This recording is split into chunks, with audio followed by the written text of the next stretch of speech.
Hello, everyone watching at home. This is the Red Room, and today we're going to be playing very, I guess it's fair to say, experimental uh, uh, game from the Red Room, The Other Side of the Mirror, which is based on kind of Jess Franco and related directors, but mostly Franco. So it's very high concept, semi surreal role playing, and we'll add a little extra zhuzh to it as well. Um, the scenarios, the House of Many Mirrors, and the TV guide pitch here for it is: each of you was picked to serve on a strange research project in a sumptuous Italian villa under the supervision of Dr. Emile Alighieri, a man known for genius in history and philosophy and his poetic excess and madness in equal measure. The money is good, the opportunities for networking enticing, and the warning dire. Safety not guaranteed. But how terrible could a season in a luxurious setting be? And so let's go around the horn, introduce some characters here. So, ladies first, Sylvia, if you'll introduce Maria. Well, I am Maria Olmo. I'm a spirit medium. Now, am I really a spirit medium or do I just do parlor tricks? It's not written there, but I would say that it depends of the days. I do have power, but of course, that's not what people want. People want the Shazam. That's good and vague, but the Uh, out of character answer is maybe. exactly, maybe, maybe. All right, Miguel. I did escape. I was going to say no, no, no, no. I'm not going to say anything else. Yes, this is my life party event. I'm not going to share that. Fair enough.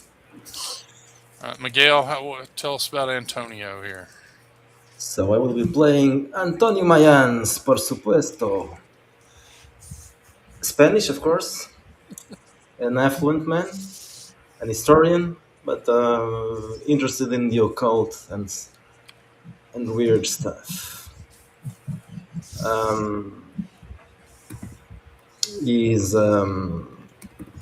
He's particularly interested in the scandalous murders and the other unusual events.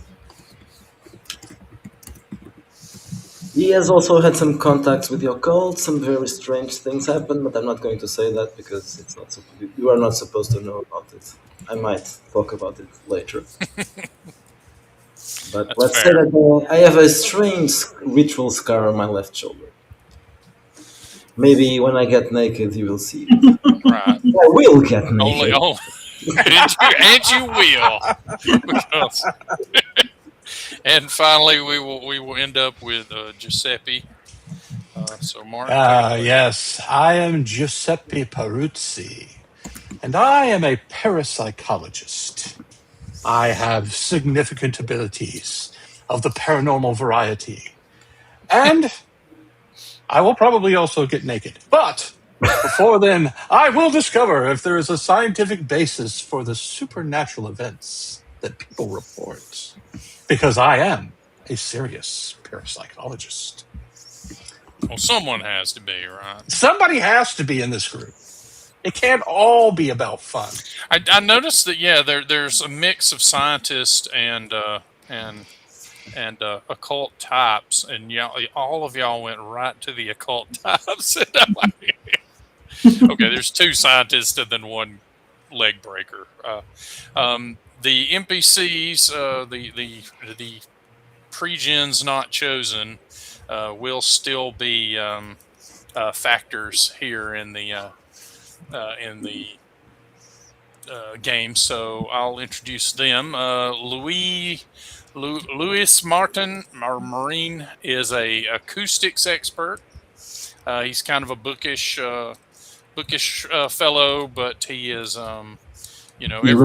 everyone's kind of hale and hearty.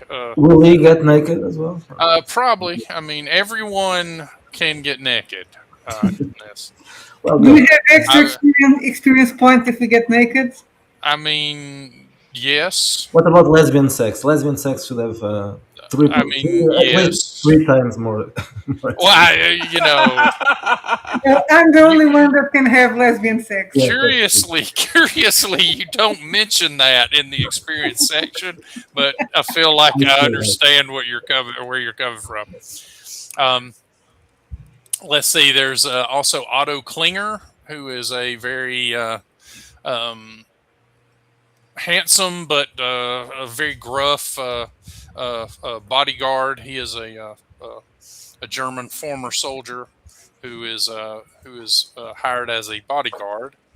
And then Dr. Gilda Arancio is a mad scientist, quote unquote, but really what she is just an expert in certain fringe sciences that are not as fringe in this time period as they will be later, um, but all these things come and go on the wheel. The time period is the late '60s, early '70s. Uh, we'll, Oh, nice, we'll nice. we'll peg it as like '68 or so. And yeah, it takes place in Tuscany, Italy. Dr. Alighieri has purchased a villa in Tuscany, and he it has some history to it, and he has assembled and handpicked a number of you to be part of a research group to go over the house's history and some of the theories that he has. He's been fairly vague in terms of what's going on, but you do know that the house is on the northern end of Elba, and is a Tuscan villa that was once owned by a seer and the employee of what is what is commonly historically believed to be a very corrupt doge of the area. Um, and it also was most recently part of the estate of a disappeared man whose family finally had him declared legally dead several after several years of being missing, and that man was Alberto Manetti, who is most famous for being a colleague of Crawford Tillinghast, who was a man who died researching some very bizarre technologies. And if you're an avid reader of H.P. Lovecraft, you may already know the name, as his chief invention was the Tillinghast resonator. But that's what has drawn you. Most of you can figure out from your background what part of this entices you. But Dr. Alighieri is kind of a famous pop figure in Italy. He's a kind of a off and on poet. He is a theoretician and a philosopher. He goes on television a lot to opine about various things and have heady conversations with late night hosts. But he's just sort of independently wealthy. He is allegedly from the family line of Dante. And so, yeah, he sort of trades on that as well.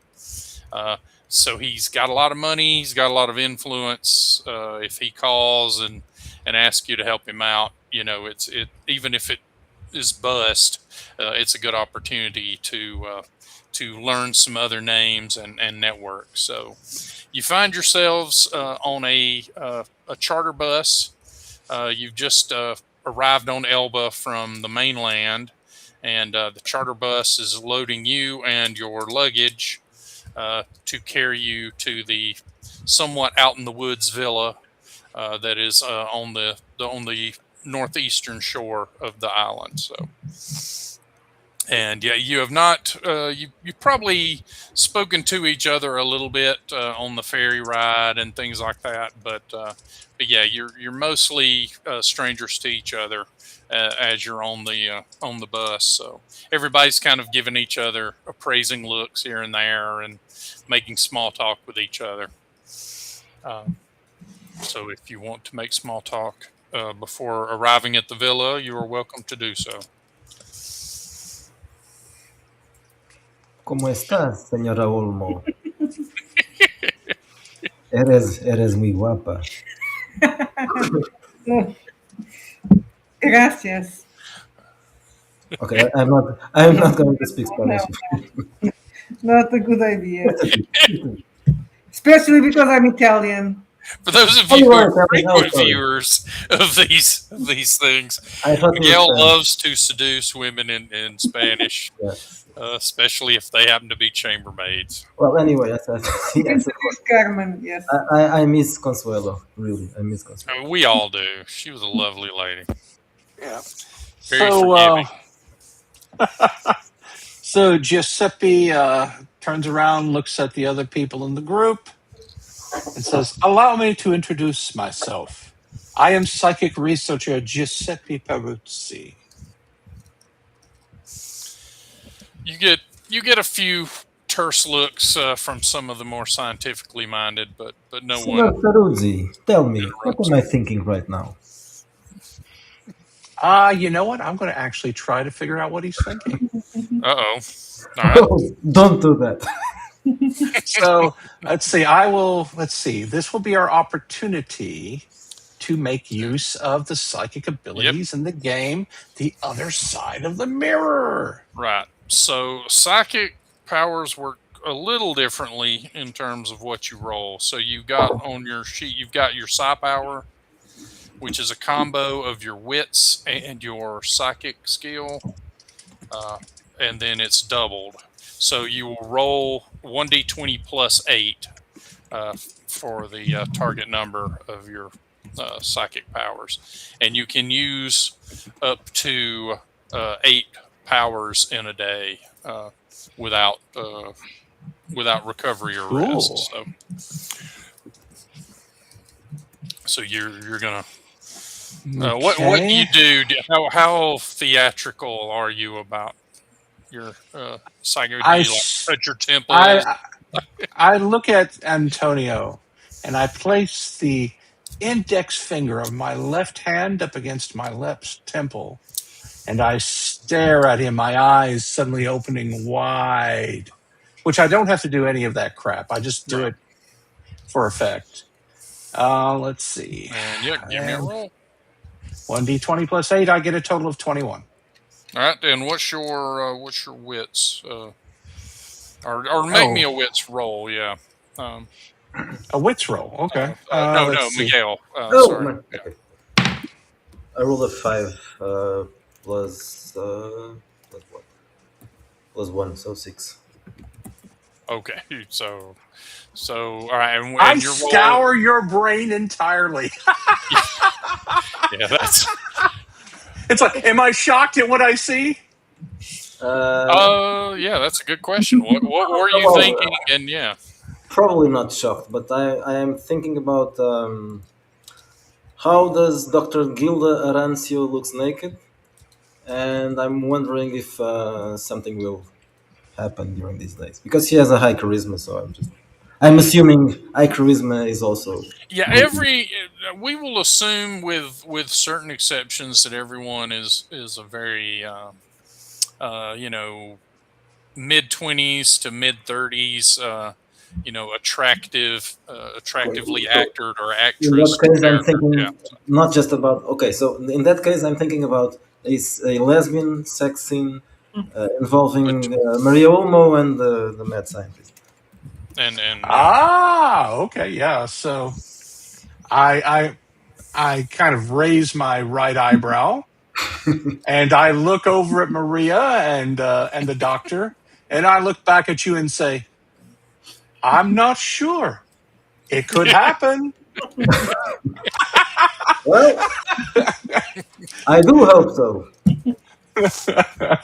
And now you know that I can know what you were thinking. Yes. But I am not shocked because it is a Jess Franco movie. Right.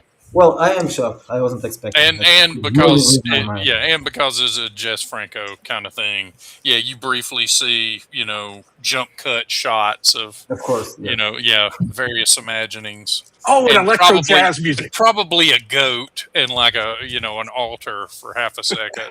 Does Yeah, anybody and does anybody play the piano here? There should be someone playing the piano. No, not on the bus. Yeah, but No, no, there, not really. I have a synthesizer. there's probably a radio hanging from the charter bus Plain jazz. driver's course playing something. So Or depending where is the island, you can just play popular music. yeah, it's Elba. So yeah. So Well, if you're we're hearing samba. What was the music we were hearing yesterday in Miguel? Um, something about Carnaval. Yeah. Carnaval acabou. Something like that. I don't remember. Yes, Carnaval. and yeah, it's coming up on summer, so yeah, it is probably something kind of celebratory and jaunty. The driver's kind of an older man, big thick mustache, sweating bullets, and occasionally taking his hands off the wheels to profusely wipe at his forehead as he drives along. And every so often he'll look back and go, not much further, not much further, probably no more than 15 minutes, which he has said for the last 10 minutes. So you're not sure if he knows how to work a watch. But eventually, the woods clear, and you get to a sumptuous coastline, and yeah, you see a Roman style villa emerge in your sight. It's 2-story. It has two sections to it, each of which has a courtyard in the middle, an open courtyard. One of which is smaller than the other. It's very traditional Roman design.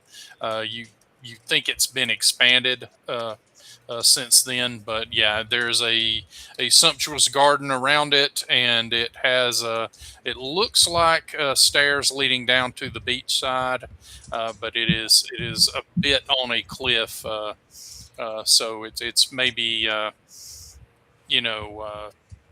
10 to 15 meters down to the beach area, but it looks like there is a staircase that winds back and forth to get you down to it. The bus driver pulls up, and the house staff is outside, as well as a very finely appointed man with an ascot, and you've seen him, whether you've seen him in person or not, you've seen him on television more than a few times. And this is Dr. Alighieri, who is standing in front of the house staff to meet everyone. So the bus driver begins worrying himself with getting everyone's cases and stuff unpacked, some of which the Mr. Marin and Ms. Arancillo kind of fuss over because they have big boxes of delicate equipment and stuff. And Dr. Alighieri is like, there'll be time to worry with that in a moment. Please, welcome to my villa. And I thank all of you for coming. I know that this is something of an imposition to while away a summer or more with in such a dour place, he says with a bit of a twinkle in his eye. But I'm glad that each of you saw fit to accept the opportunity and the invitation. Please, make yourselves at home. If anything, if you need anything, you have but to inquire with the staff, and I will leave you in their tender mercies for the moment. I must I must look to a few things, but I wanted to bid you welcome before I flitted away. But I will see you for dinner tonight, where I will explain this great adventure to you. For now, he gestures to a man in his late 40s who is dressed in, valet frippery. This is Augusto Finelli. He is the major domo of the house staff and the chief butler. He will see to any of your needs as you get yourself settled. And welcome, one and all. Thank you very much for coming. And he, pushes his hands together like in prayer and nods to each of you. But since it's the mid '60s, he doesn't know to say namaste yet. So he he excuses himself and walks away. And the butler hops up to say, "Oh, everyone, if you'll come with me this way, we'll get everyone settled into their areas." And that's when the scientist stops. Are all like, "Oh, I have very delicate equipment. It'll have to be moved very Yes, carefully." yes, I'm sure she does. If that's what they're Oh, thinking. yes, And yes. so I there's bet she does. I bet she does. there's a flurry of Me, activity as they yes. start getting you guys locked in. Now, Mr. Finelli introduces you to the other staff. Carmen Tutillo is a sweet and charming young lady. She is a maid servant. Oh, man. Sophia Marinucci is an old lady who is the cook, and she waves at everyone, but excuses herself to go prepare for dinner. And then lastly is Bjorn Huberson, who is a very tall, strapping man who is sort of the general dog's body and handyman. So he's helping move all the really expensive equipment and Oh, delicate I stuff. have some expensive equipment you can move. Yeah, exactly. Yeah, and he's very strapping and whatnot, but it's pretty clear with observing him for just a little while that he does not speak very good Italian. So So the as butler has to explain everything to him very slowly. okay, So we are all speaking Italian? Yeah, you're which means everyone we're is all really assumed to speaking. speak Italian, right? I was about to say, which means we're really all speaking English. Dubbed Because, of course, English, right? anytime people speak Italian, when you watch the movie, it's always in Right, English. right, exactly. Like your lips are all messed up, but you're speaking English, right? Yeah, I mean, it's like we just get used to that in America. All the Italians speak English on television. I don't Well, Doctor Who know. taught us that everyone speaks English, so Exactly. in There you all go. of time and space. Exactly. Aztecs, Romans, you name it. Hmm. Uh, So, so as we are led to our rooms and we walk through the villa, hmm I'm going to try to make kind of an observational sweep. I'm not going to use my psychic powers because I only get a uh-huh, limited number of those a day. yeah, But I will try to use kind of my scientific eye. So um, I've got some options here. I could do an untrained investigation to spot details. Or if you would rather not, I use untrained investigation, I could do a basic search.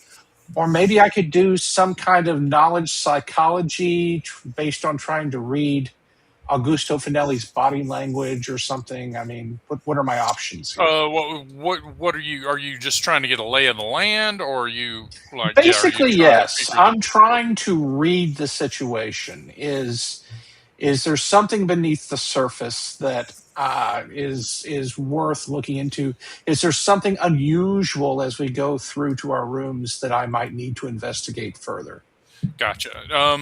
So are you mostly worried about the staff, or are you worried about the house? Like, are you You which would know, you focus on? Yeah. being what I am, I tend to be people focused, Okay. but so I'm going to try to read the place through the people who actually live here. Okay. In that case, roll me either an investigate or an influence. Okay. Oh, okay. Influence. Actually, it comes out the same either way. Or I was about to say our knowledge psychology, but yeah, That would help me because I'd get an additional +1, so then it would be a +3. gotcha. So let me do that. 1d20 +3. Okay. Because at this point, parapsychologists all train in psychology to begin with. So Yeah, but unfortunately, I'm not. Maybe it's because of the trip, or maybe it's because I used my powers on Antonio and saw a lesbian scene. yeah, and you can't But get it out of your head now. It and was now I've much got more important than this. a 20, a total of 7. I rolled a 4, add 3, I get 7. So I don't think I'm reading very much at the moment. Yeah, I mean, you get the sense that the butler kind of runs things, but you also get the sense that the staff doesn't know each other very well. Like the staff may have been assembled like a week before this. Oh, okay. There's So not we're a all cohesion there strangers to yet. each other here. Yeah. Yeah, more or less. Yeah. Yeah. And you do know that the acoustics guy and the scientist are like really worried about their big boxes of stuff, like like they're made out of glass, like they've got nothing but glassware in both of those boxes, and so yeah, they're kind of almost arguing over who gets the attention first. So that's eating up a bit of their time. And poor Bjorn has no idea how to sort that out. So that's when you notice that he doesn't speak very good Italian because Augusto has to come in and kind of intermediate. If I notice, I will tell them, gentlemen, ladies first. Signorina, I see you are not modern in your thinking. Louis actually looks a little taken aback. Yeah. Not when it doesn't. When it's not convenient for me. And I say, Doctor Gilda was also is Gilda, right? Yeah. Also has fragile stuff, delicate stuff to be handled. So yeah, Luis looks a little taken aback, like he didn't think about that aspect of it, and he's like, "Oh, of course, you're right." And I tell you, I'm very old-fashioned. I'm used to talking to old-fashioned people most of the time. By all means, please see to the doctor's materials first. Speaking of old-fashioned, I want to take a look at the house, not the people, and just check how old it is, and also the decorations and all that, the art stuff. Yeah, roll investigate, or you want to roll like for history to? Yeah, probably not knowledge. Okay, yeah, roll the history then. And okay, so I rolled a 8 plus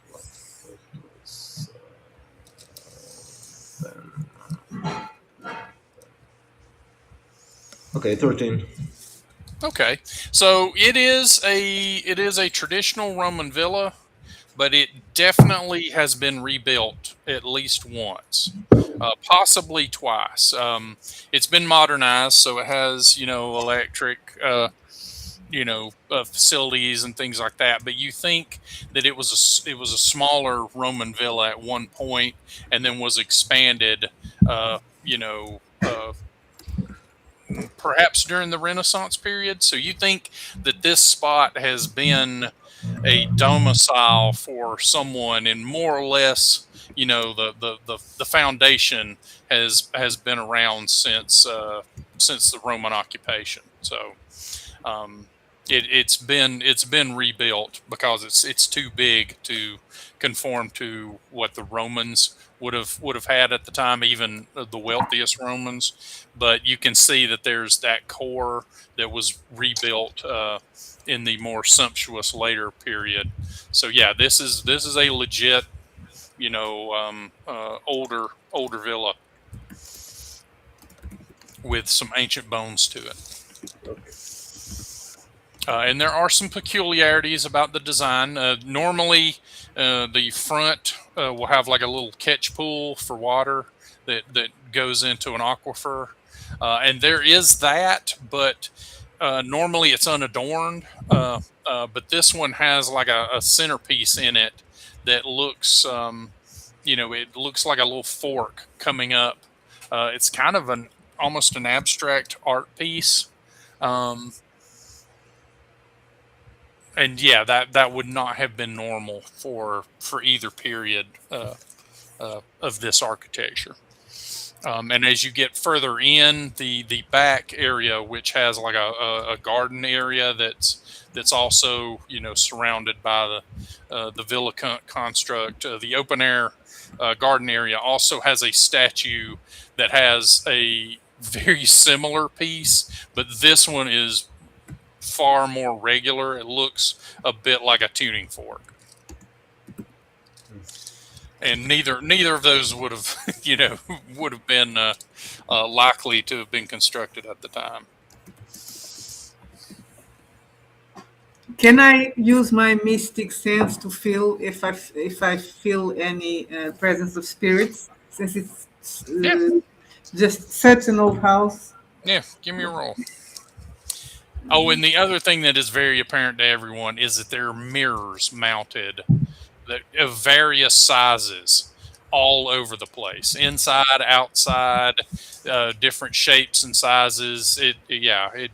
Where a lot of places there are some artwork, there's some tapestries and artwork and such, but by and large, if there's a place where there's a place for a frame, it's almost certainly got a mirror instead of a painting or a picture.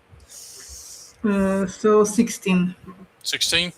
Okay, yeah, the mirrors catch your eye mostly because you feel like occasionally you see glimpses of reflections of things that aren't in the space, right? Like occasionally you'll catch a flash of color in the mirror and there won't be anything that color in the room where you are. So yeah, the mirrors, it could just be the way they're set up or whatnot, but every so often you feel like you get a glimpse of something that's only in the mirror. And then there's a little piano hit underneath it, like doo-doo, doo-doo. But you don't hear that. So yeah, the mirrors definitely have a weirdness to them. And yeah, they're basically trying to segregate you guys. The women are on one section of the not dormitories, but the guest rooms, and then the men are in another section. Every room's pretty sumptuously,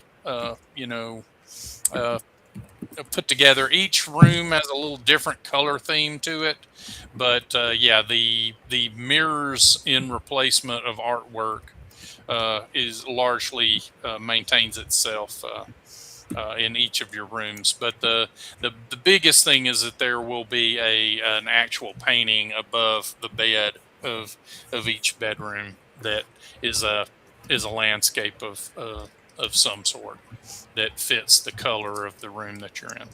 So let's go around the horn. Tell me what color room your character finds themselves in. Purple. Okay.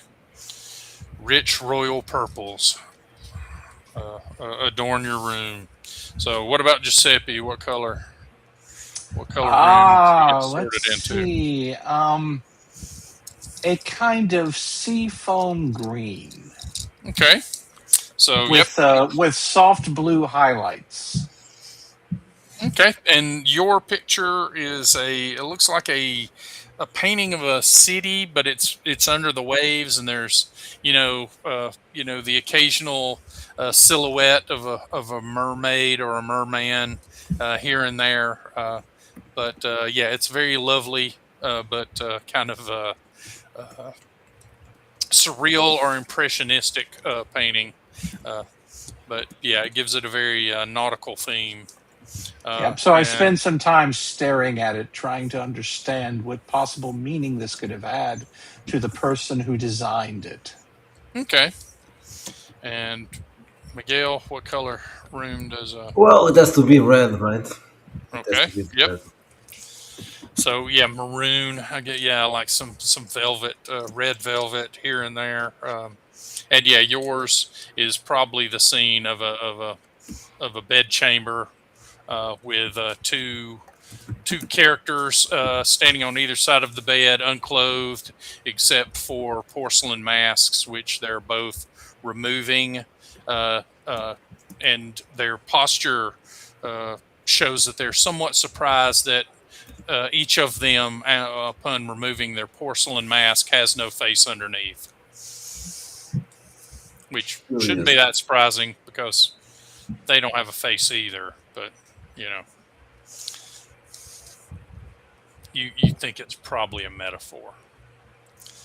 Giuseppe, roll me just a wits check for looking at the painting. Okay, wits check. Well, I do have a wits bonus, so let me see. Okay. Yeah. I think you could also add your second sight to this as well. Oh, okay. Very well. That would give me an additional +2, right? Yep. Yeah. So, okay. All right. Let me do that.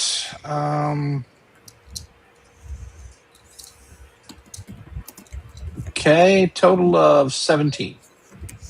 Okay. Yeah, this is an old painting, possibly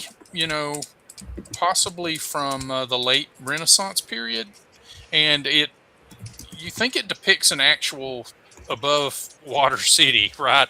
But the painter has deliberately sunk it beneath the waves and reimagined it as though it fell beneath the waves and was taken over by mermen and mermaids. But the mermen and mermaids don't seem to be residents of the city. It's almost like they're swimming in to attack the place or to take it over or to explore it, as though it's a new arrival. Oh, But okay. yeah, you think there's probably some sort of political message to this, but until you know what the city is, it would be hard to say.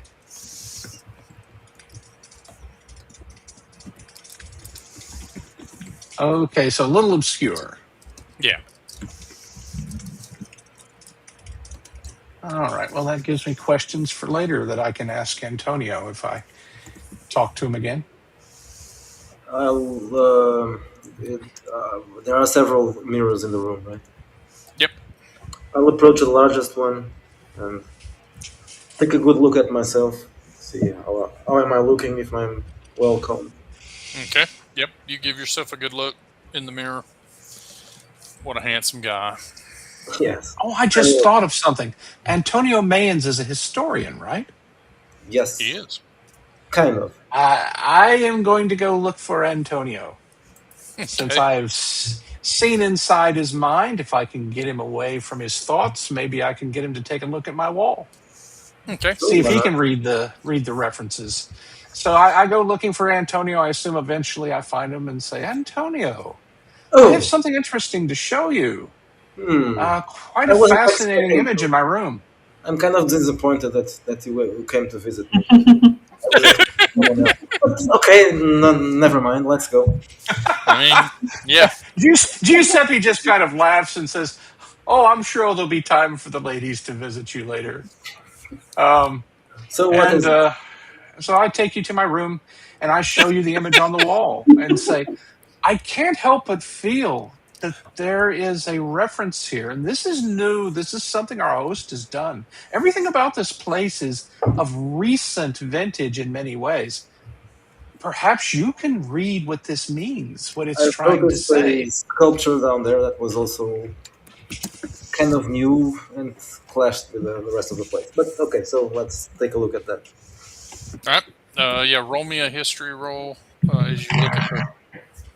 So I rolled an 18 plus 4, I think, so 22. Yeah, this is a section of Rome, as it would have looked, in Roman times. Um, you notice a landmark or two here and there, some of which have been gone for centuries now, uh, but yeah, you recognize that this would have been a section of Rome, where the high-to-do lived. That this painter has imagined sunken under the waves. Okay, so I share the knowledge with Signore Peruzzi. Yep, you can opine a bit on the history thereof.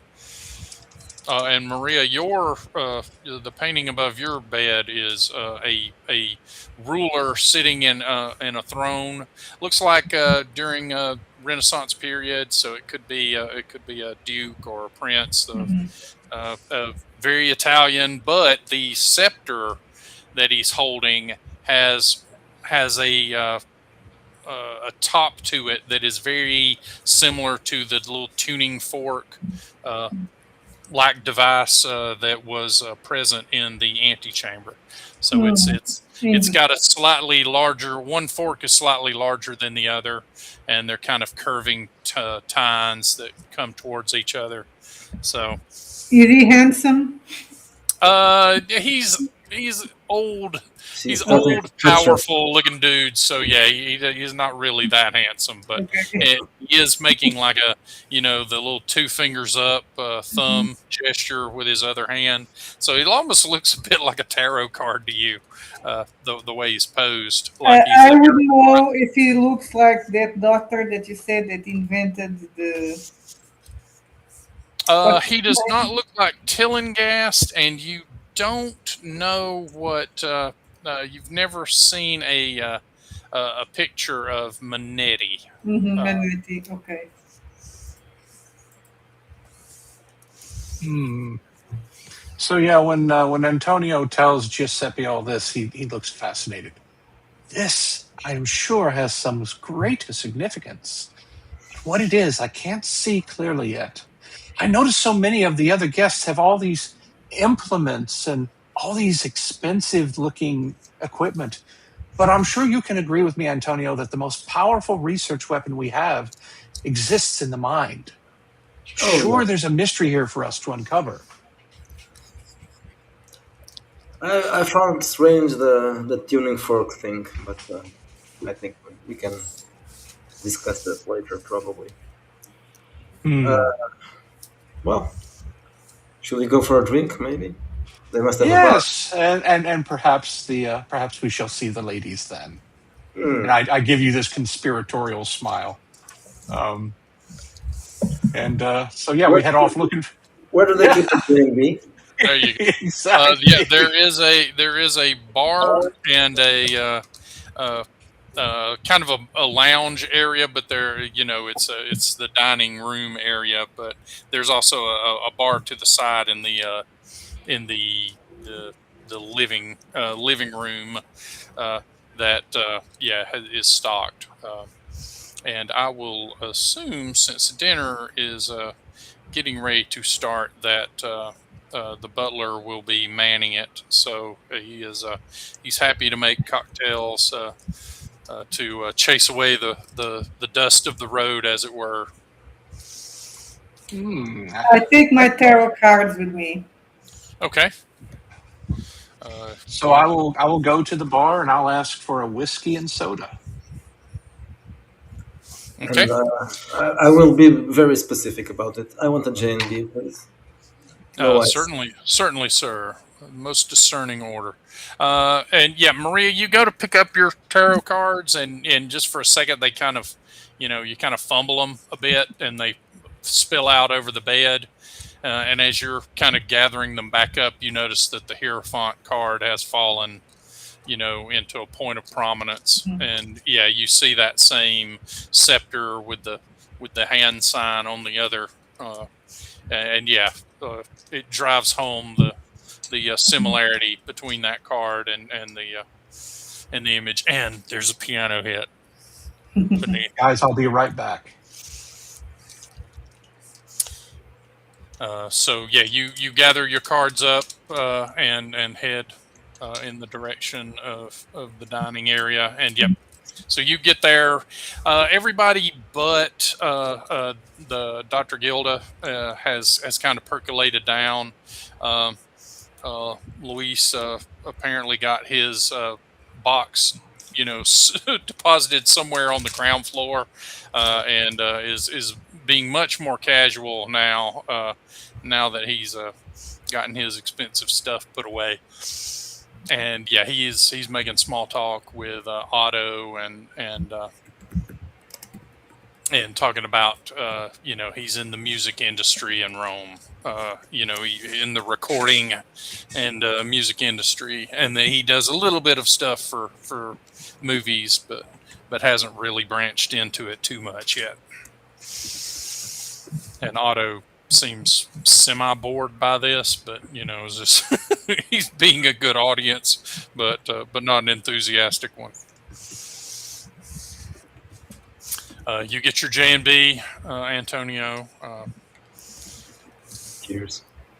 And yeah, will the lady have something? Yeah. The lady will have a J&B, I think. It looks like someone who would enjoy a J&B. Product placement? Yeah, how much are we? Of course she does. Like only the most discerning drinkers. So yeah, he will make you a cocktail to order, and yeah, there's a bit of a mixer for a bit. If there's anyone you want to hit up, let me know. Otherwise, we can. I'm going to sit and I'm going to do a tarot reading to figure out who was the person in the painting. And also, I will ask Antonio if he ever saw Dr. Alberto Manetti. Have I? Yes, you've probably seen a picture of him because he's a bit of a local celebrity in that he was a wealthy man. He was an industrialist. He spent an awful lot of money back, during the Mussolini period, and then had to retire to the country a little bit, and then he disappeared about 10 years ago, and his family kind of fought over the inheritance and such, and it was only recently that he was finally legally declared dead after not showing up for 10 years, and you assume that is how this house came into Dr. Alighieri's possession. So my reply is yes. Yes, Then there's a portrait. There's a portrait of a man in my bedroom. I want to figure out if it's Dr. Manet, if it's Alberto Manetti. You are the second person that wants me to check a painting. Well, why not? In bedroom. I think I will enjoy watching your painting more than I. No, it's not a very. It's not a very interesting painting. I've noticed that you are doing something with your cards. Are you doing Yes, I was doing a reading. So what are you? Want me to do a reading for you? Sure, why not? Okay, then I'll do a reading for Antonio Mayans. Okay. Will I get laid tonight? Is my question. Okay. Or will I die tonight? Maybe. Let's see. One or the other. Yeah. It's a 20. Well, maybe I will get late, and I will 21 for the reading. Yeah, you see that there is some legit danger confronting him. You don't think it's generalized to him, it's not specific to him. You just think that he is in. You get indications that he's in a bit of a trap, but that the trap has not snapped yet. And that there's ample opportunity, but it's hard to say. It's hard to say what the nature of it is. It could be a trap of the heart, or it could be literally, some sort of injury. to come. But yeah, he is he's at a fulcrum point, and his decisions in the next few days will determine a great deal of the So like rest of his life. usual, it doesn't. It's vague and it fits everything. That's what I tell him. Exactly. Yeah, exactly. Do you not The tarot do you not focuses believe the the cards? mind. Yeah. Hmm? Do you not believe the cards the way you? No, no, no. I believe. I believe. Oh, you. I was telling that out of character, of course. In Oh, character, okay. I tell you in a very serious way. If you were a fake. Well, we are in a villa in an island, so maybe some of us will die. Do you know that Agatha Christie story, the 10 Little Niggers? Indians. And then there were none. Well, I don't Right. think that's it. Initially, it was called that, wasn't it? Yes. Oh Oh, boy, was it niggers at first? it was initially, yes, Oh, okay. and then it changed to Indians. Makes more sense, I guess. At least the song makes more sense. The Indians sounds a little bit strange, especially Well, because they're supposed to be Native Americans, not Indians. Indians. So right. So yeah, you do the arrangement, and yeah, this is what you get. Okay, and then well, let's drink. Let's have the JB, and then we can go up to my room before dinner. Okay, so you finish your drinks and head up. So yeah, you're looking at the painting. Yeah, roll me a history roll. okay, I was 16 plus 4, 20. Okay, I no, spent all my good rolls now. this is not Dr. Manetti, or not. He's not doctor. This is not Manetti, but you do know who it is. This is you don't know the name, but you've seen this picture. This guy was he was a court advisor to a doge, uh, uh, who was basically hung and then burned for heresy sometime in the early Renaissance period. He was thought to cavort with the devils and demons, and he was thrown out of court and exiled to Elba, and then when he refused to give up his consorting, he was promptly hung, and then when that didn't kill him, he was set on fire and burned to death, which, from your understanding, did the trick. So I tell Maria the story about this interesting gentleman hung and burned alive for cavorting with the. Are you a Satanist? Of course not. I'm a medium. Yeah, well, I don't know. Are you a medium Satanist? No. I didn't know they came in flavors. I'm in the middle. I Satanism can is see both stupid. sides. Occultists tend to have some. Oh, Satanism is stupid. It's child play. Yes, I think so. It depends. I will go. There's a window here. Yeah. Each room also has a window looking out of the, or well, depending. You're either looking out towards the outside of the villa, or you're looking into the courtyard, depending on which side of the hall you're in. So I'll approach the window and look outside. All right, yeah, you see the coastline outside, and yeah, little lights of the ship running lights of various boats as they're passing to and fro on the water below. You have a nice view. Yeah, very good view. So You have a very nice view, Signora Olmo. Have you looked at it? No, I haven't. Oh, you should. And then I look at the view. it's a very nice view. Yes, it is. It is a very nice view indeed. When she approaches, I look. Do you have a dress or something? I'm a psychic, so I have a floaty dress, of course. Okay. I'm dressed like a I try to look at your All right. boobs. So are we okay?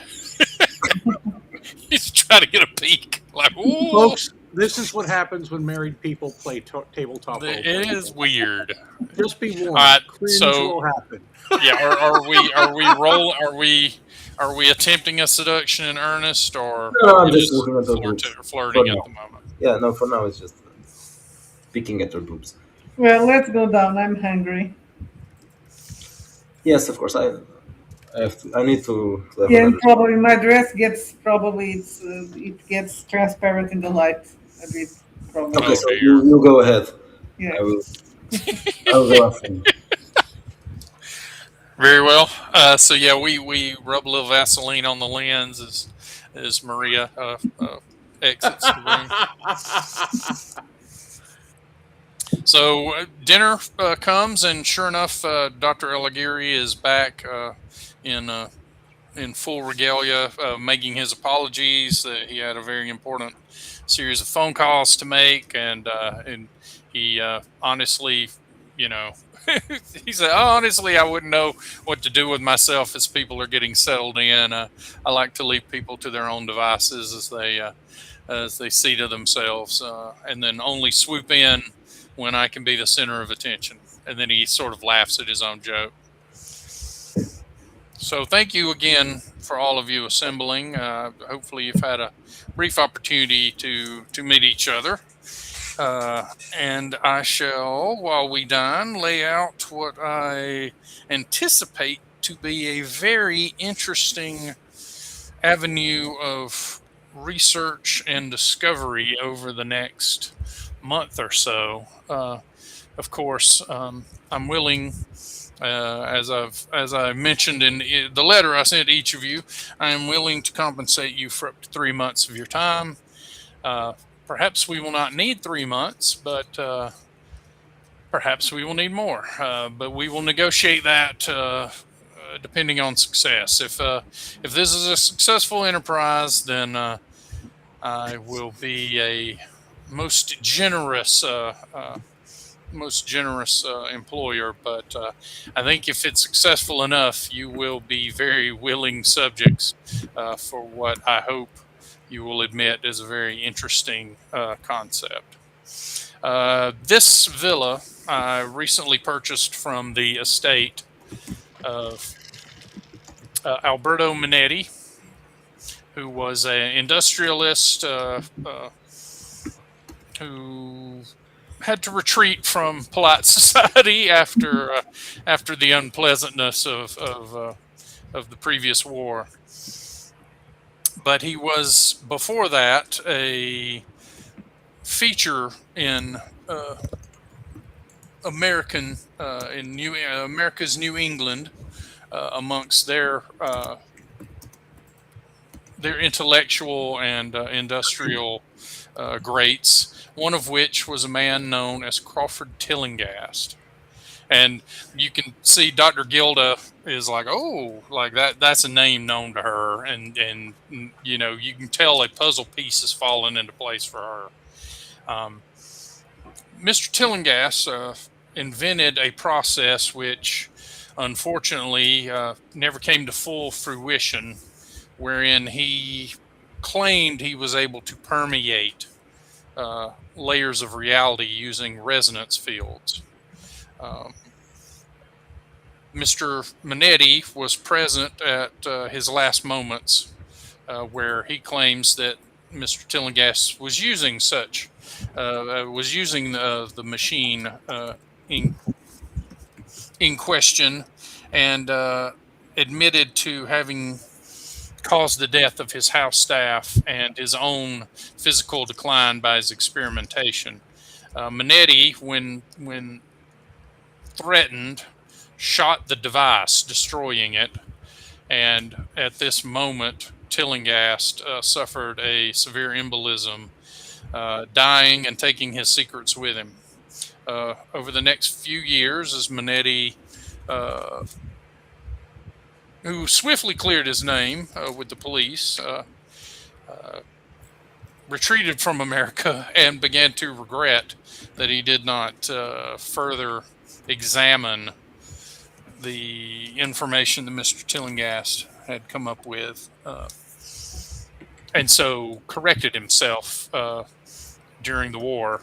As part of the Italian War effort, he worked on resonance devices for a variety of purposes, none of which came to much success, certainly for the war effort. But he purchased, as part of this, this very location, because in his research he determined that similar workings and research had been done here by even older possessors of this house.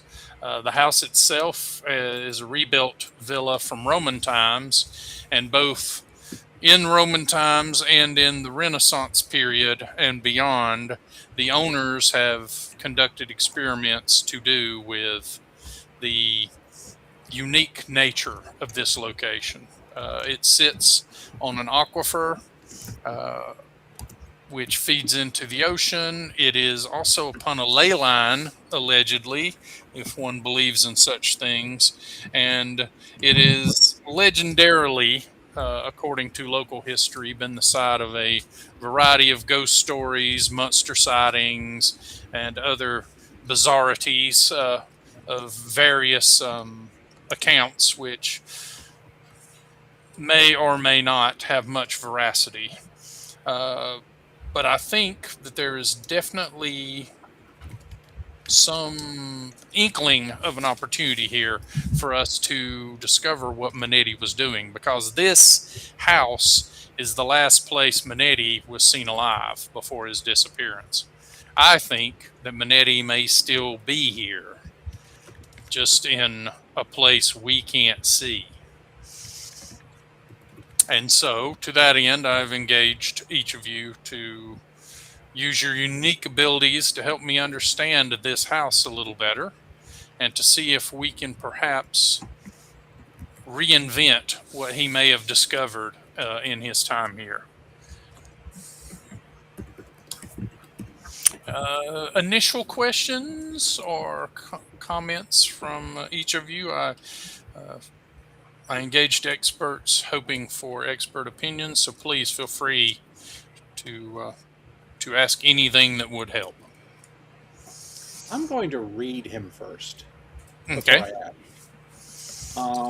This is straight up like what I did with Antonio. I'm going to get inside his head All and right. see if I can figure out the thing that I should ask him that he isn't expecting, the thing that will reveal the most about our situation. Okay. Roll me, your D20 plus your psi score. Yep. And he's going to roll a wee. I already can tell as long as I roll. All you got to do is just sort of generally get. Well, I got a total of 22 this time.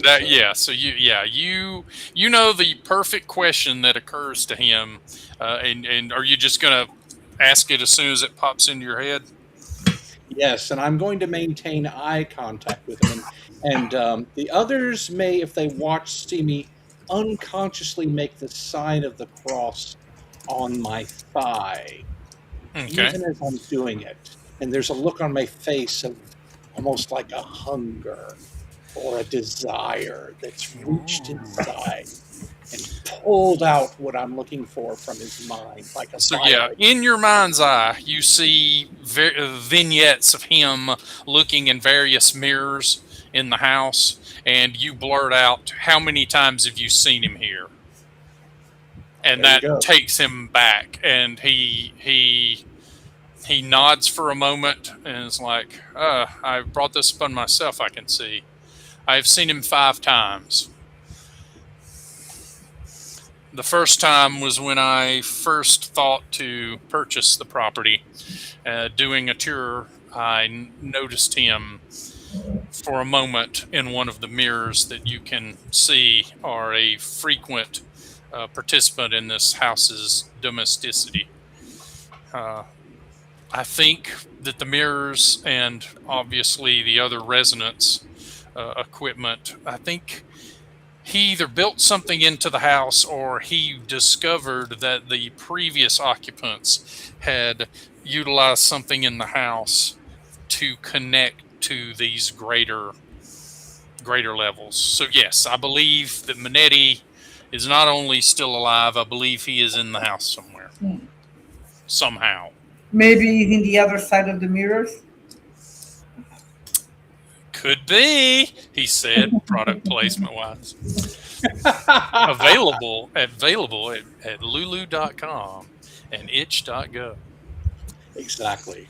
Ladies and gentlemen, you can obtain The Other Side of the Mirror and also enjoy the opportunity for extremely perverted pulp play from the 1970s. This game is just so much fun. Anyway, Yeah. So yeah, you can see Dr. Gilda is like, now that Tillinghast and Manetti have come up, she's very interested, and leaning forward. The acoustics expert is suddenly aware why a studio recording an acoustics expert would be asked to a villa full of otherwise psychic researchers and such. It's So only Otto that has no idea why he's here at this point. I know why he's here. Yeah. He's the big guy. I look at the Gilda and the acoustics guy, and I asked him, "What have acoustics to do with the mirrors?" I'm kind of lost here. He's well, nothing to do with mirrors necessarily, says Luis, but the resonance fields, as I understand it, can be an acoustic effect. It can either be a physical or an audio resonance. There are certain resonances that only occur in the electromagnetic spectrum, and he starts, giving you a highly technical, explanation of, what various resonances could mean, and that's when Gilda pipes in and says, well, no one's quite sure what kind of resonance Tillinghast was working with. It is assumed that it was an audio source, but nothing in nothing in the police report that Manetti, of Manetti's interrogation said that there was an audio signature. So it's either a sub audio frequency, a super audio frequency, or it's something on the electromagnetic spectrum. I have done considerable work in this field without making much of a dent in reproducing Tillinghast's initial work. And of course, Tillinghast destroyed his own work before confronting Manetti for the last time. And we've, as a people, have lost so much lore that he could have shared with us. What was the purpose of his experiments? What was he trying to accomplish? He believed that certain resonance frequencies could allow us to see things that were in our reality, but were either sub rosa or super rosa of where we were.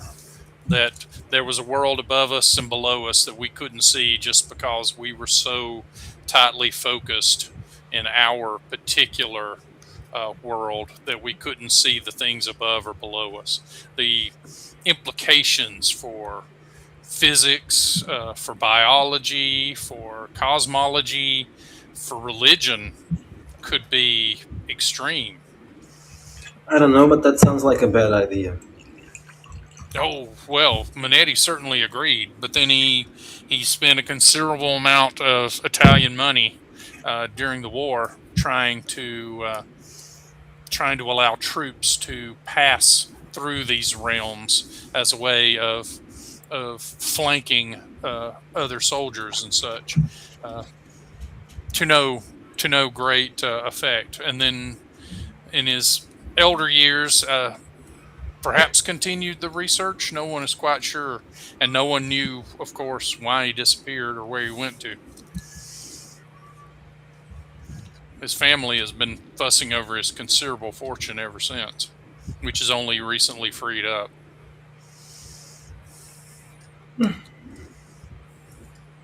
Well, If he's still alive some way, I don't know if I can reach him. And that's when Alighieri smiles again, kind of taking the room back over. Like, and that is precisely why I've gathered all of us together. I think the minds gathered at this table should be able to find where or how to reach Manetti and whatever it is he discovered. I If it agree can that be- it is a scientific matter. I'm sure we'll be able to find something. He nods at that.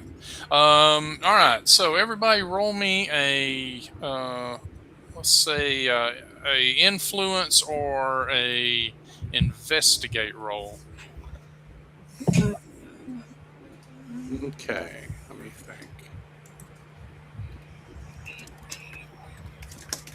19. Is it with wit or intelligence? It would be with wits. Then it's 22. Okay. Wow, that's excellent. I rolled a 7. Anybody beating that? Nope. 7. I'm still. Let me see. I think Very witty. Ha. I'm better off with investigate because my, as you know, I have a disadvantage that actually harms my influence checks.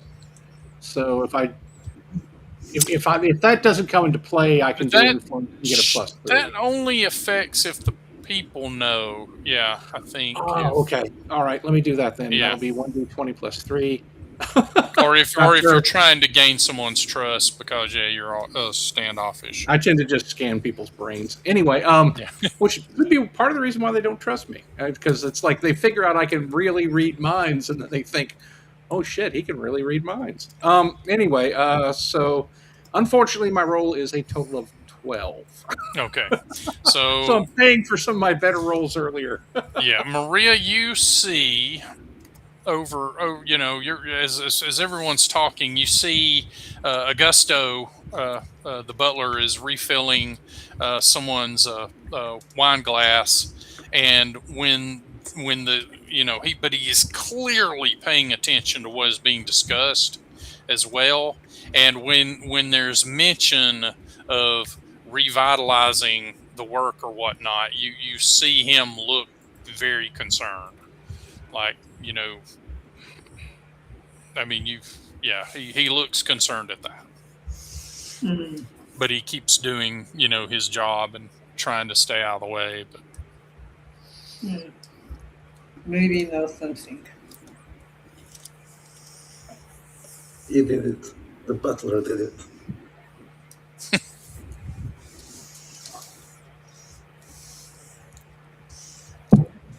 so yeah, Alighieri continues sort of just going around the horn, talking to folks, and the other thing that he mentions that has come up in his research is that this whole ley line thing, he doesn't know much about it. But he's like, not only is the villa on the ley line, but it's apparently on something called the Golden Circle, which is supposedly a ring around the world that is intersected by ley lines that links a bunch of historic or legendary sites together. But he's not found any, he's not found anything that he can present, about that, because apparently it's just sort of more of a rumor than something that's been documented.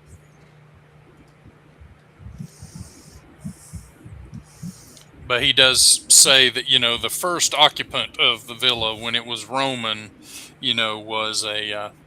was considered to be a very powerful oracle.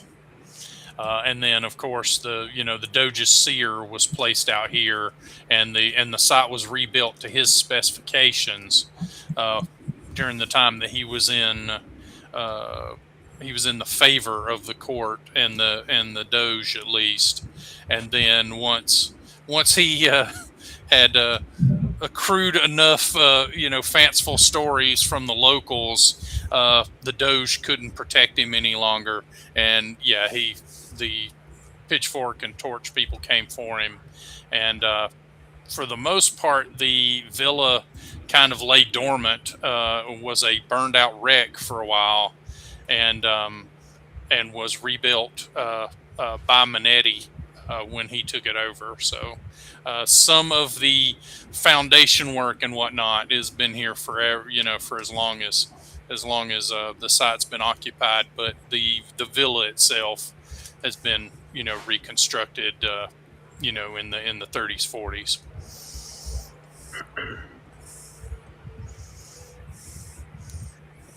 So what I'm proposing is that each of us turn our particular talents and collaborate with each other towards the purpose of discovering what makes this place so important to all of these various people, and to see if we can tap into whatever is unique about it. Obviously, we have the clues of Tillinghast and Manetti being obsessed with resonances, and we have numerous folkloric reports and historic reports of strange events circling around this area and the occupants of these houses that have sat here for some time. I'm hoping that something in there teases forth a truth or an insight that will allow us to literally penetrate beyond this world. And perhaps even to heaven or hell. And when he says that, Maria, you definitely notice that Augusto is not comfortable.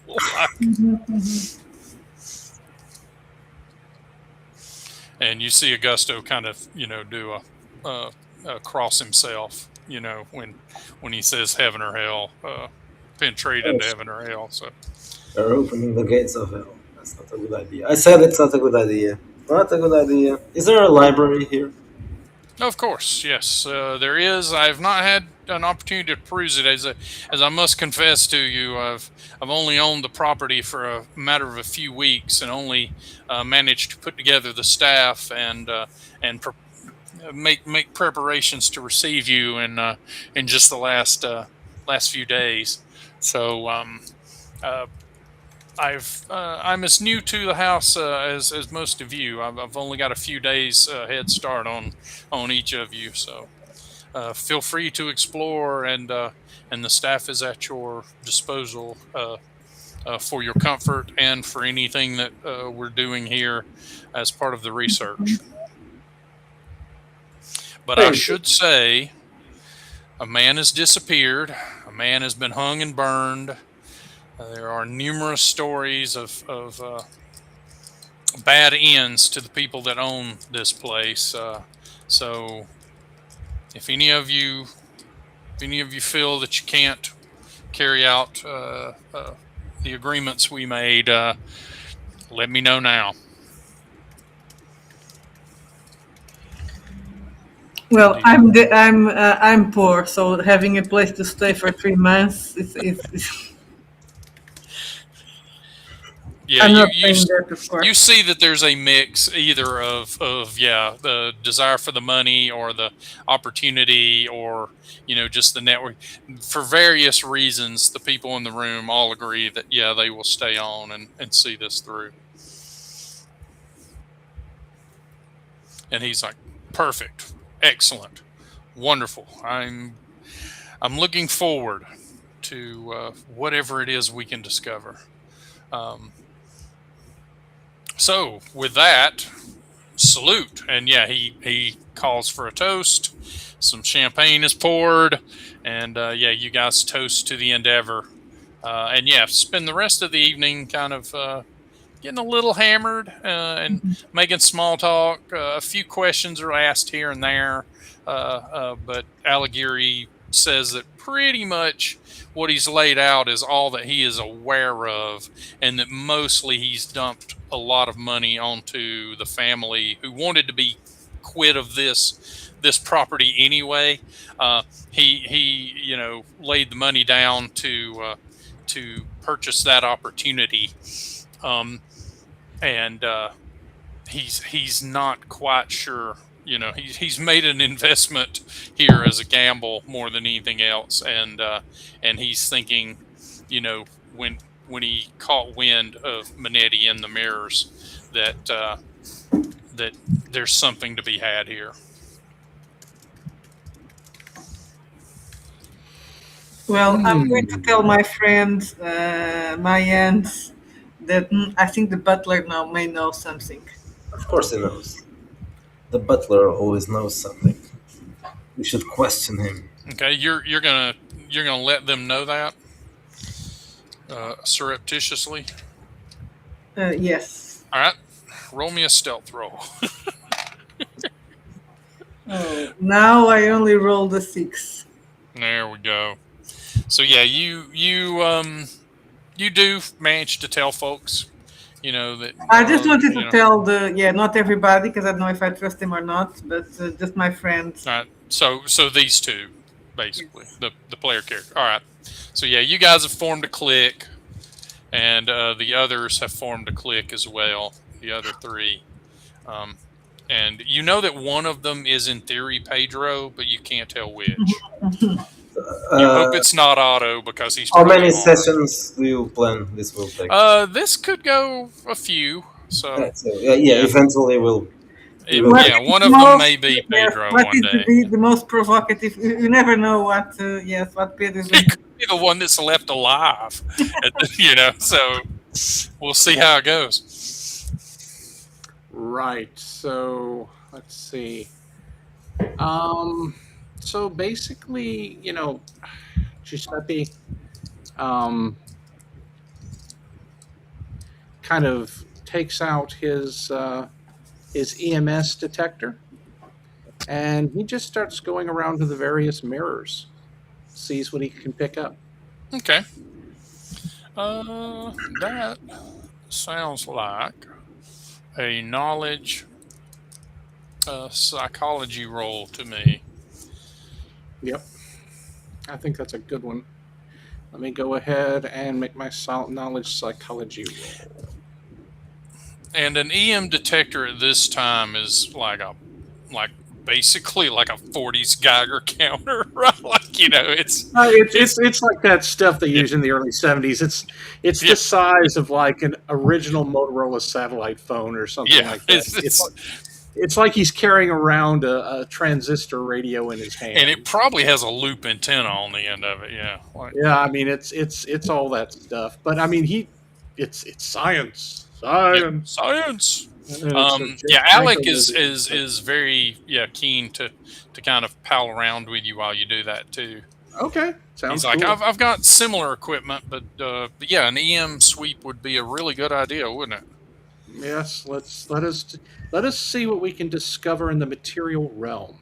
I'm sure there is an actual scientific explanation for all of this seemingly supernatural activity. Well, one would hope. I mean, I will admit that I've seen some things here and there that I can't quite explain, but by and large, science will get to the bottom of it eventually, right? I am persuaded that is ultimately what we will discover. We will discover the true mind science. At the root of it all, religion, power, sex, the unknown, the supernatural. It will all be connected. And you guys, all right, suddenly You're not sure where, but about midway through that, you lose him. Like, what? Well, except that at that very point in time, images flash across the screen. Naked women on an altar and nuns. Yeah, and a goat. A goat bleeding from the eyes. Yeah. It's a Jess Franco movie, guys. Come on. Exactly. Anyway. So, give me a roll here, and let's see how much. It's okay. I got a 14. Okay, you don't get a whole lot off of the mirrors, but what you do know is that, and it's not hugely surprising to you, is that both of the little tuning fork kind of centerpieces in the the front courtyard's water water treatment, and then back in the garden, both of those have are putting out some sort of electromagnetic uh, uh, um, frequency is not the word. They're putting out electromagnetic energy, and that they are slightly out of phase with each other. Like you can see it like drop an octave or so, as you go Okay. between the two. So there is sort of like this collision point midway through the house that, like, yeah, you just get this like jumble of noise more than signal.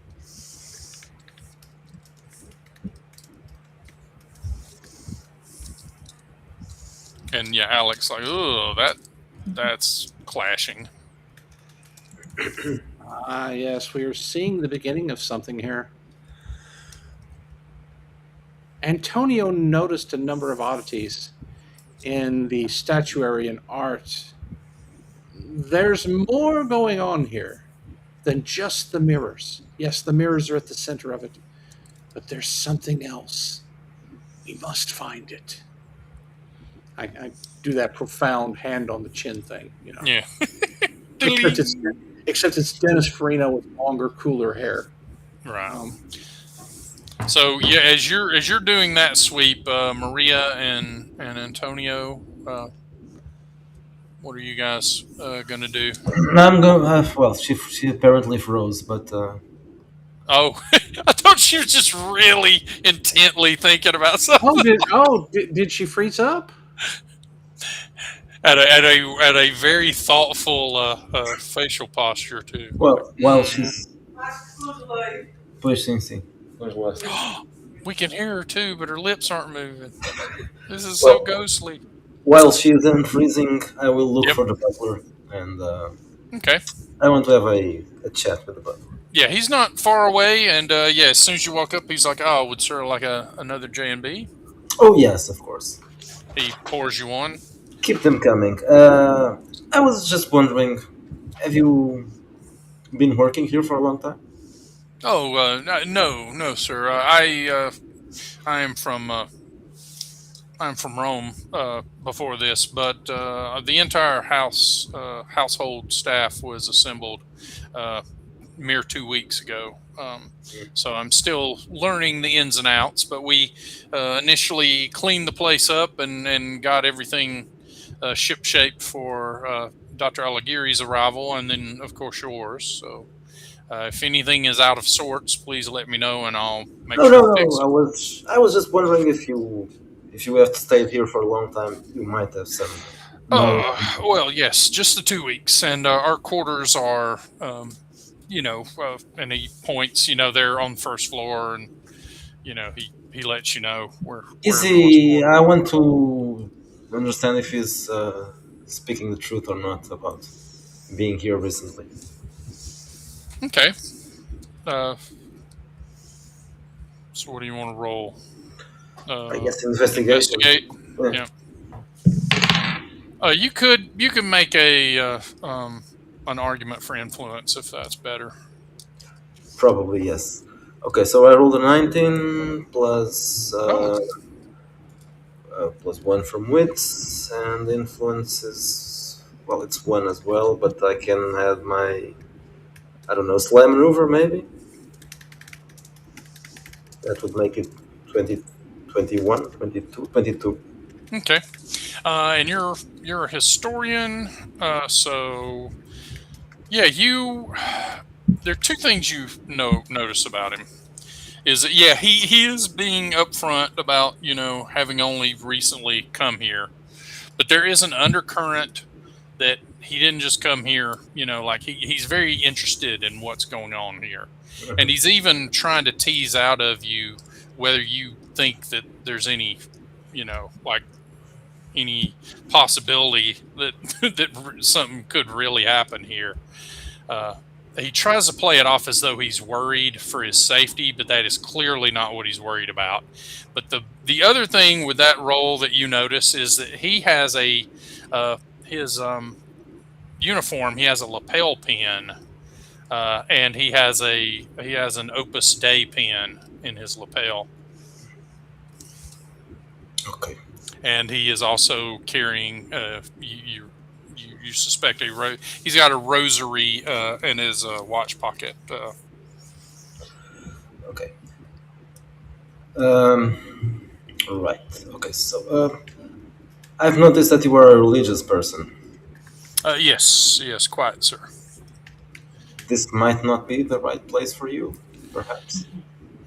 Well, I go where the Lord needs me, and He has seen fit to put me in this place. Perhaps it is to protect the rest of you, maybe, or perhaps it is to test me in some way. Well, yes, I guess.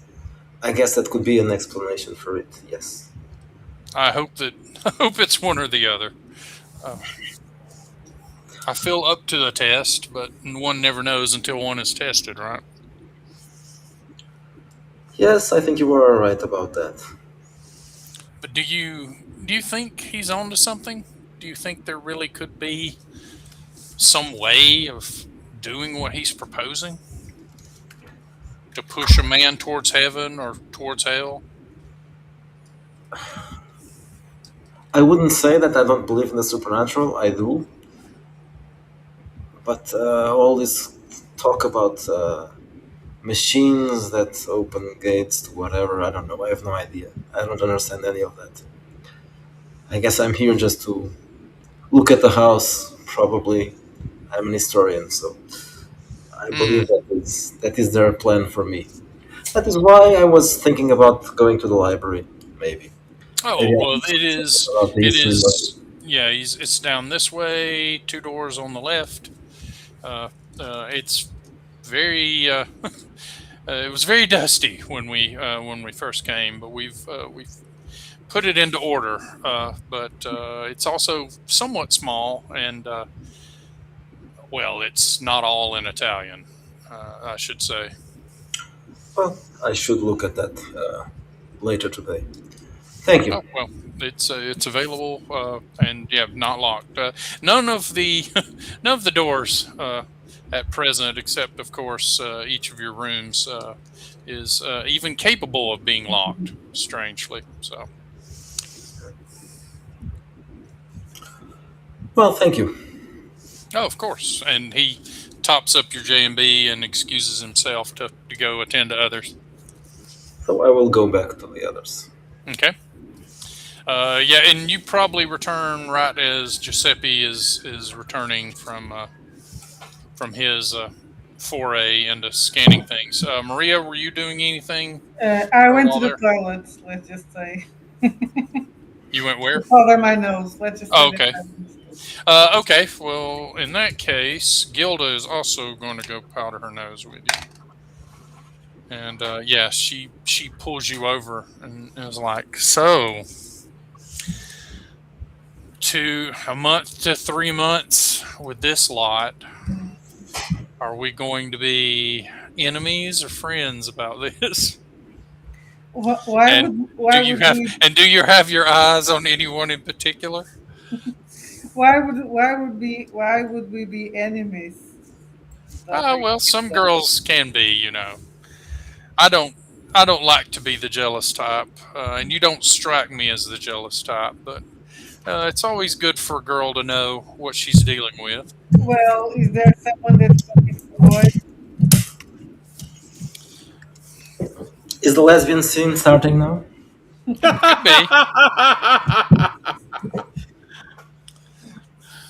I noticed, and Otto. He seems very strong. Otto is very, very quiet. I've yet to get more than 3 words out of him. He doesn't speak Italian. I enjoy that in a man. Well, then have at him, dear. Have at him. The intellectual types talk too much.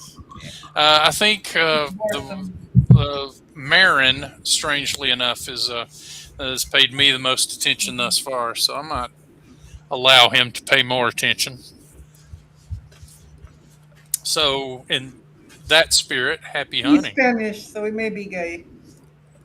They are all a little bit. I can fix him, she says confidently, and then, blows you a kiss as she walks out. Okay, so this is starting to Yeah, sound the two girls go to the restroom together, and then, Gilda comes out looking kind of giddy.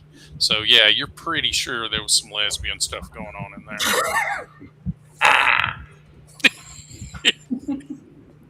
So I'll approach them. All right, which one? Both of them, if they are coming together. Yeah, Go to the toilet. they can be leaving together. There's strength in numbers. Ah, speak of the devil, says Gilda. Oh, you're speaking of me. Oh, awful things, I suppose. Oh yeah, Maria wouldn't stop. Yes, I told Gilda that you are a Satanist. No, you are wrong. That is not what she said, And but I'll leave you. I tell Gilda, you see, this is what I was saying. Well, I mean, when one declares such things, especially on the eve of a research like this, perhaps it's a joke too far. I've noticed that the butler is a very religious man, so if I was a Satanist, he would probably be very annoyed. And I just had a chat with him, so yes, as apparently a member of the Opus Dei. What the hell is he doing here? I found that suspicious as well. What is that? What? What is that? What is that? What? Guild asked, "What's Opus Dei?" Yeah. Oh, it's a religious organization. Oh. So he's a monk? No, probably. I don't think so. Probably is a layman. But actually, an Italian would probably have a sense of that, right? Well, no.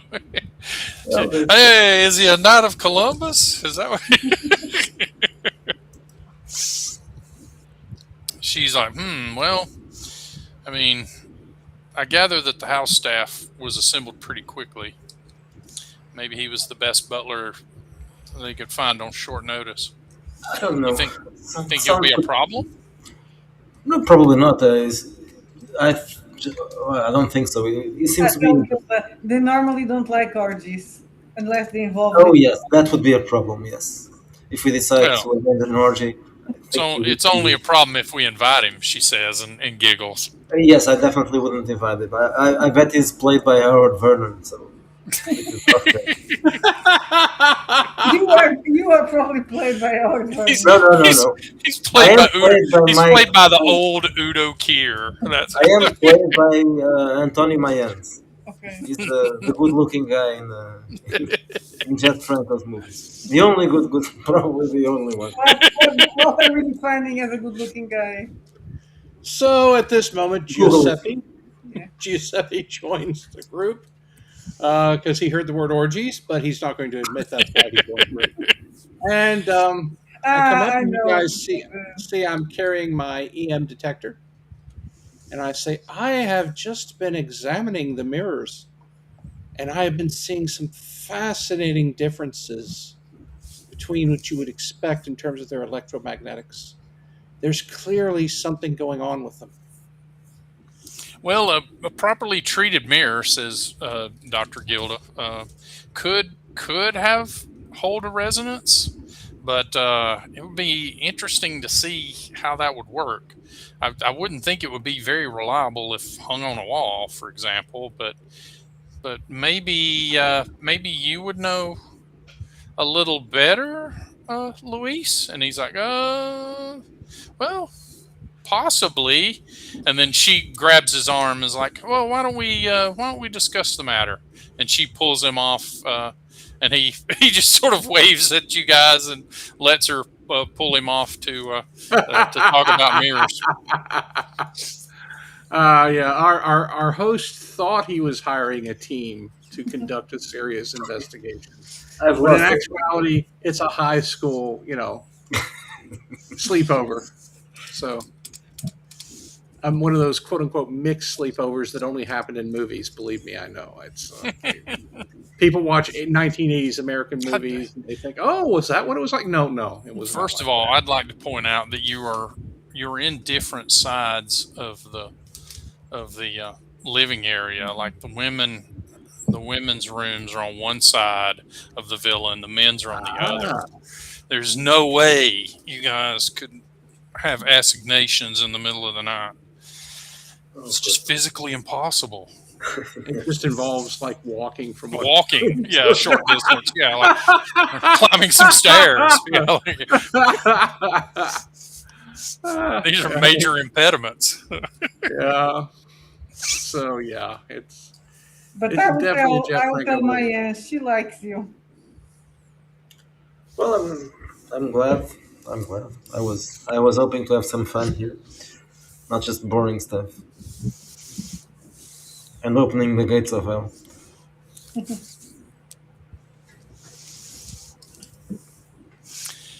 Okay, as you guys are talking, you see Otto kind of stalking around.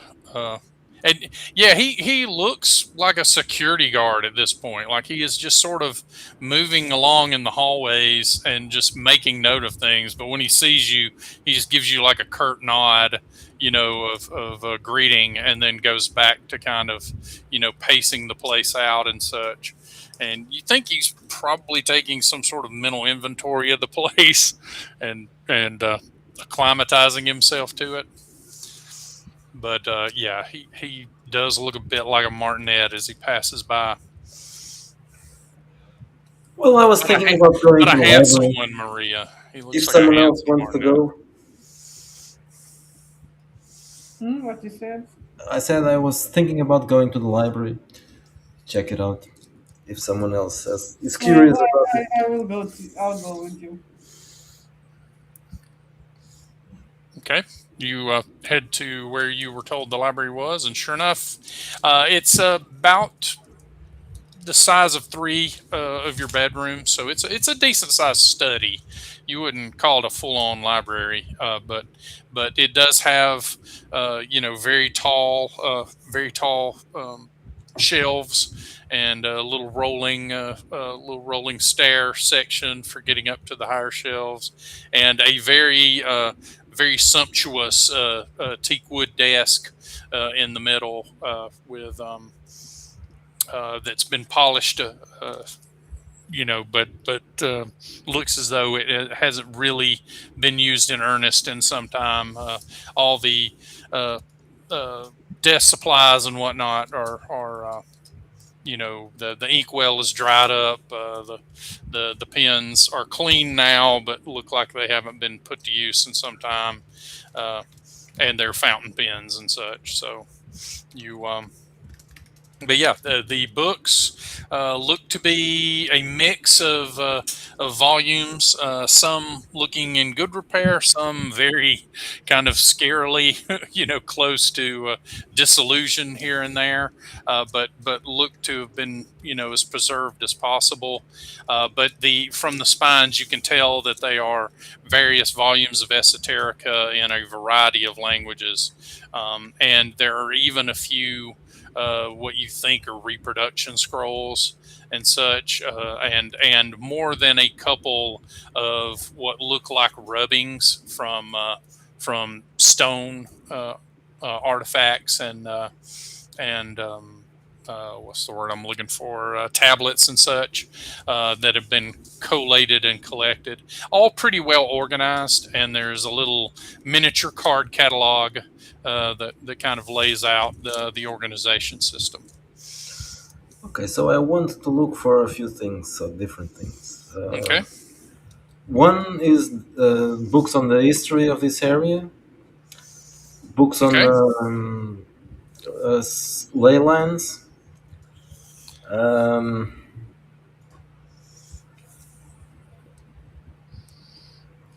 something related to mirrors as well. Okay. Most Ley definitely. lines, you can definitely find some stuff, including a card catalog. All of the card catalog looked like it was written at various times by the same hand. So all the penmanship is the same, but it looks like they were, made over time.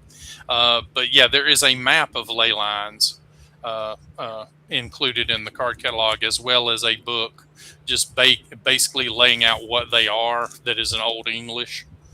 So it's like LEYE lines, and yeah, there are some Latin works and Italian works about the local history and folk tales and such.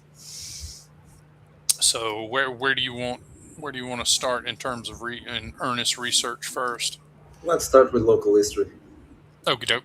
And you do Local history. notice that the subject matter of the library is almost exclusively stuff to do with this. The other big subject section in the library is highly technical stuff about electronics, acoustics, and a little bit about architecture and things like that. Um, and you, sorry, you said you were starting where first? Local history.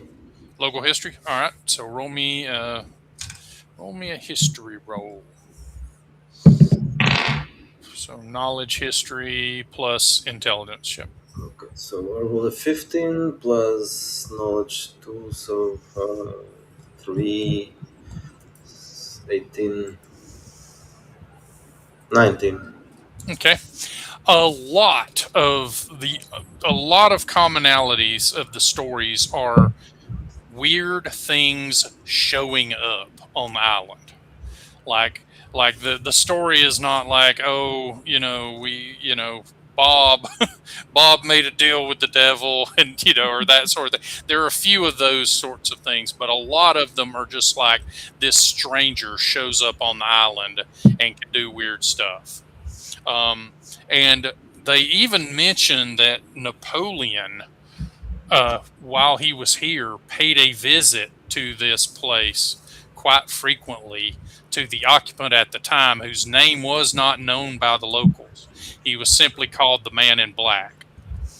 And that, there's lots of Napoleon gossip while he's in Elba, right? Because he's not a popular dude at the time, and so the locals know that he's there more or less as a punishment to get him out of everyone's hair, and so they're very suspicious about him. But lots of people would pay visit to him, but the visits that he paid here were often intersected by strange visitors from elsewhere. But a lot of the stories are like, oh, this strange guy came up out of the sea and visited the island for a few days and then left again.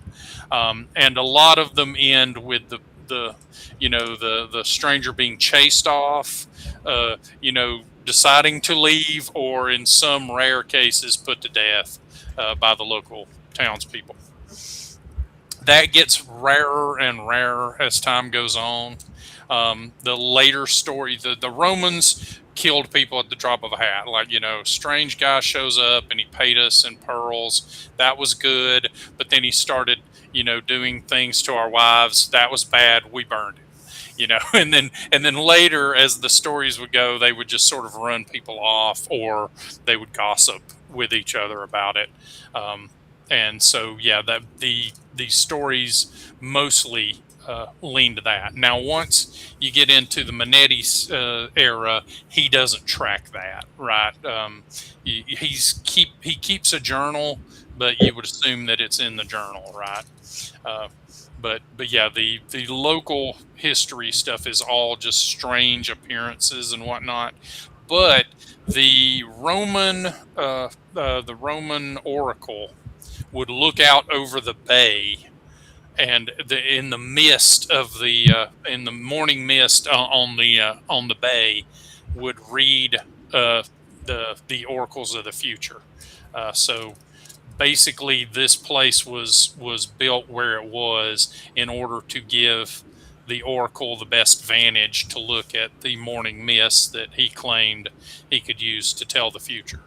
which he apparently did for a period of time around 180 years, which is kind of weird because that makes him very, very old. Okay, so I'll mention that to Maria. Maybe you can see the future better here. If you see the future, I'm not sure. Or is that Peruzzi's work? Well, I don't. Yes, Perosi reads minds. I think. I just Speak with the dead. So there are no futurologists here. Okay. How I much will are you? try anyway. I will try to do a reading again. Oh, in here? Okay. This room seems very focused for that sort of thing. Yeah, your head, it seems much clearer here as you, especially when you're at the desk. You think that this desk has seen more than a few divinatory operations performed over the top of it. So yeah, the cards are very responsive to you as So I you rolled a as you work. 19. So with There my you go. bonus, it's 25. Okay. Yep. So what are you looking for insights in when you do this? Mm. I'll say I'll ask him. Mayans, what should I ask? Guide me. Hmm. Because as a medium, I'm used to being a channel. I guess the secrets of this house. Yes, that's a good one. Tell me the secrets of this house. What has been hidden? Okay. In the past, it starts with the Hierophant. So it begins as a place where a wise and learned person resided, and then in the middle there's the tower. Like the place is destroyed, um, and then there's a rebuilding, but the rebuilding is weaker than the beginning. So the place was broken significantly at some point, and then when it was put back together, it wasn't put back together as well. It's still got scars that keep it from being what it could be. And then you see that the both the chariot and the devil are present in the reading. So you think that this place, and they're above and below the destiny line. So you think, with the devil below and the chariot above, you think that that's indicative of angels and demons battling for this spot. That this spot is a fulcrum of some sort. Yes, there are forces at play here. Yep. And then when you look at the potential future, you see that the death card is a possibility. But you don't feel you feel like it's in flux. Mm-hmm. Well, the death card is not just about death; it's also about change. Right. I wonder who are the good guys. Well, we are the good guys. What about the before? I'll try to do another reading. Okay. I have to roll again, right? Yeah, and this I rolled time. 19 again. Okay. So This time it's much more muddled. You feel like that the place is gonna try to tell you the same thing again, but you don't get exactly the same cards. But yeah, the chariot pops up as prominently as like a kind of a warning, like this. Be careful where you move and how you move in this place seems to be the thrust of the next reading. And I think because it wasn't rebuilt properly, it's probably leaking all these energies. That sounds dangerous. Yes.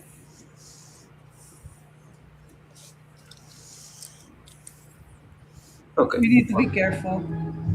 Okay, Giuseppe, what are you doing while they're in the library? Well, let's see. So at this point in time, I'm probably going to be walking through the house generally, trying Okay. to pick up particular EMS signatures. I have second sight, so Yep. presumably, as I walk through these various areas, if I see something that really jumps out at me, I may try to make use of that to detect any danger or a possible hidden foe, something. Gotcha. I'm looking. Do, do, do. Okay, yeah. So as you're scanning, um, you are looking around. You get to the second floor. The second floor where you guys are, quartered. Um, it's muddled. The EM field here is like you would expect anywhere else. It seems like the ground floor is where there's like a powerful, signal. There's two signals right now that are kind of clashing into each other, but the second floor is a lot more, normal feeling. But as you're doing that, you do occasionally see motion in the mirrors. As you're walking along, and then you'll look to where the motion should be in the room, and you're not seeing it there. Oh, okay. And so roll me a yeah,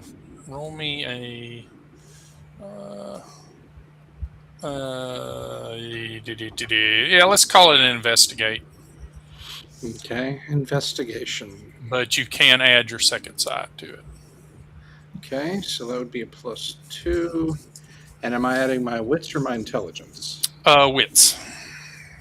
Okay, so that would be +3. So this actually should be a pretty good roll. And it's a pretty mediocre roll. It's a total of 13. Okay.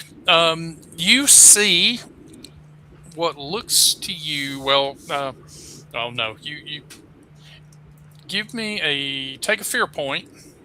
Okay. And you see in the mirror as you're kind of trying to catch, like after a while, you're sort of darting around trying to catch the glint that you're seeing solidly in a mirror, to kind of get a good look at it.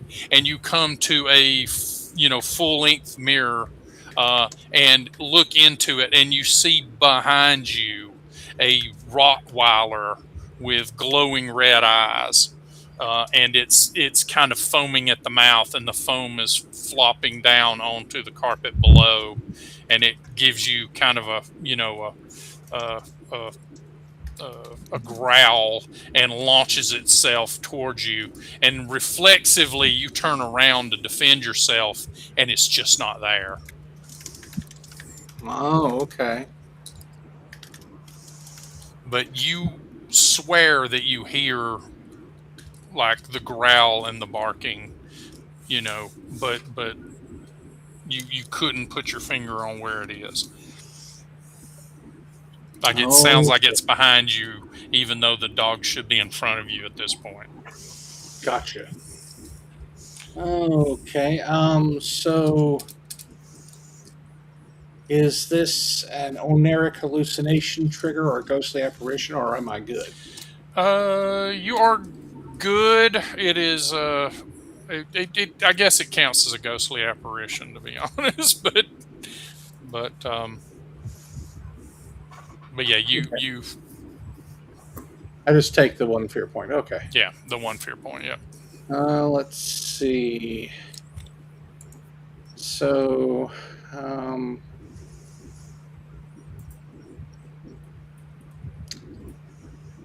I guess I could do either a physical investigation of the mirror or a psychic read. Let me see. So what I'm going to do, I'm going to try to use my telesthesia. I'm going to touch the mirror Okay. that I saw the image in, and I'm going to try to feel out and read that historic residue. Because this will cost me one of my psi uses, but It feels like there's something going on here. I think that would be a 1d20 plus 6. And you're kind of doing a clairsentience, I guess. Exactly. Yeah. Telesthesia. I'm trying to read the history through the mirror. Something Okay. about this particular mirror triggered an image when I started investigating it on a floor that is otherwise insignificant. So, And I notice I let you do telepathy without having the specialization in it, but well, yeah, it's how you wrote me up, man. And I get a total of 21. okay. Yeah, you touch the mirror, um, and extend your senses into it, and yeah, now you can hear the panting of the dog coming from all the mirrors in the room, and you think into the hallway, but it's just sort of moving around like it's bouncing around. But you also hear the murmur of a man speaking, like he's trying to yell through, so like he's trying to get someone's attention. So he's like yelling to get someone's attention, and you hear what sounds like a peal of music being played, maybe by a violin or some sort of stringed instrument. All of those things are kind of cacophonied in your senses as you touch the mirror, and yeah, you realize that the mirrors are bouncing something around, like the mirrors inadvertently are knocking something around in this place that normally would be allowed to escape or dissipate. Okay. Like if they've trapped something. Yeah, or whether they meant to or not. Yeah. Okay.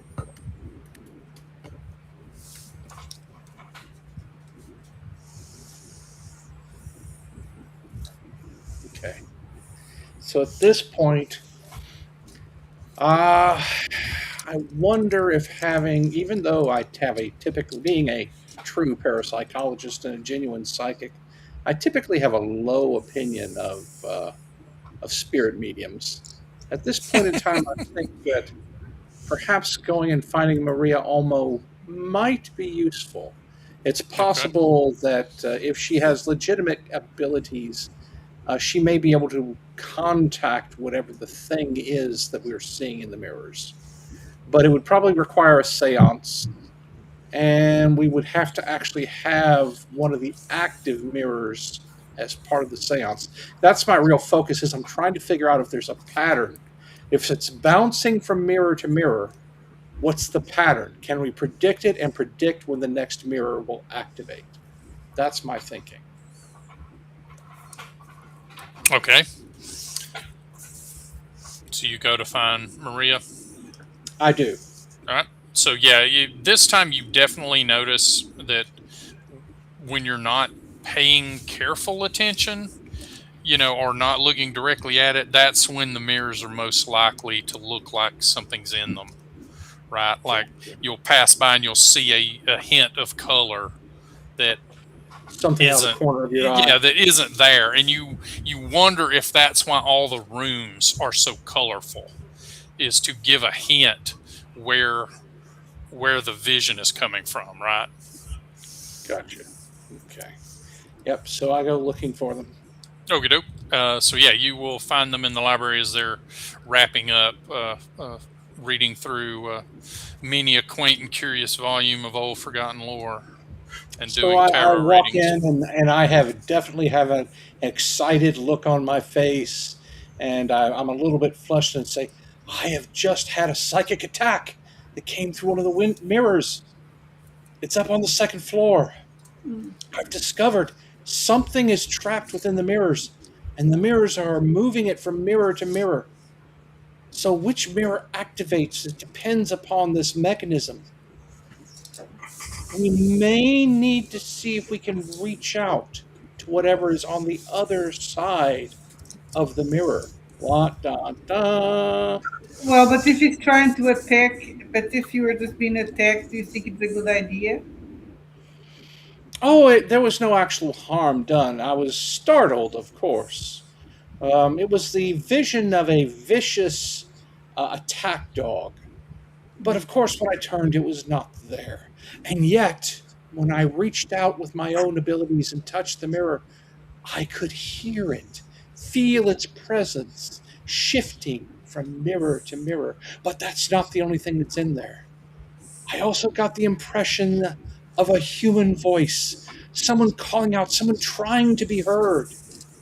And that's what put me in mind that perhaps a seance might work, if only as to provide a focus for the energies that seem to be trapped within these mirrors. Yes, and we need to be careful because there are powerful forces at play here. It's a battle of good against evil. I'm not sure I understand, and I kind of look around. What do you mean? What have you discovered? If I'll, we, I'll tell him about what I found in the local history books. Yeah, you do it. Fascinating. Of course, you realize, and I look at Maria, and I've got that kind of condescending tone in my voice that she's probably heard 1,000 times before. You do realize that this is most likely simply psychic residues, psychic energies left behind, the sorts of things that sensitives do pick up. Mhm.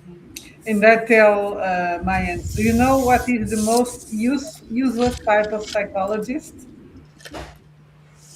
All of them. A parapsychologist. And I laugh. But Medium joke. I can understand, of course, that as one who engages in a certain trade, you perhaps don't see the scientific angle quite as much as professionals do. It is very feminine, after all, and very emotional. Still, it's worthwhile, I think, to go ahead and try the seance. After all, we are here to make the investigation. Yes. Well, we can do the seance. My professional, hysterical woman opinion is that this is actually dangerous. So I hope you are ready for whatever you are waking up, Mr. Peruzzi. I believe that what we discover will be a great thing, potentially very important discovery. I'm sure of it. It's all tied to something on the dun dun dun other side. you guys hear the floor creak in the hallway outside, and then a few seconds later it creaks again. It's like creak, creak, creak, creak. Someone is listening. Eavesdropping and being very bad at it. I rush over and jerk open the door to see who it is. Yeah, I will go up. It is Otto, and he's standing on a floorboard, and he's like, "This floorboard is very loose." Yes, Yeah. that's how we knew you were there. Did you hear anything interesting? I've just been touring the place, and the armory is garbage. There is only one sword. Well, thank goodness. Oh, and No, then I mean the entire armory consists of one sword. Were you looking for more swords? Or something Well, I else? was hoping for some pikes or perhaps a halberd. Yeah. Well, It's very disappointing. Not Or at even least one some armor? firearms. well, now wait a minute. In your investigations of the house, did you see if there was a basement? Not that I've seen thus far. It seems that all of the kitchen storage and such is on this level. The only reason I was wondering is that it seems like the greatest electromagnetic energies are on the first floor, whereas except for the mirrors themselves on the second floor, it's all very banal. Would you like for me to look for any approaches to a hidden basement, perhaps? It would be a worthwhile investigation. Maybe you might even find weapons in such a hidden location. He smiles at that and clicks his heels. Very well, I shall make more investigations and report my findings. Guten Abend, everyone.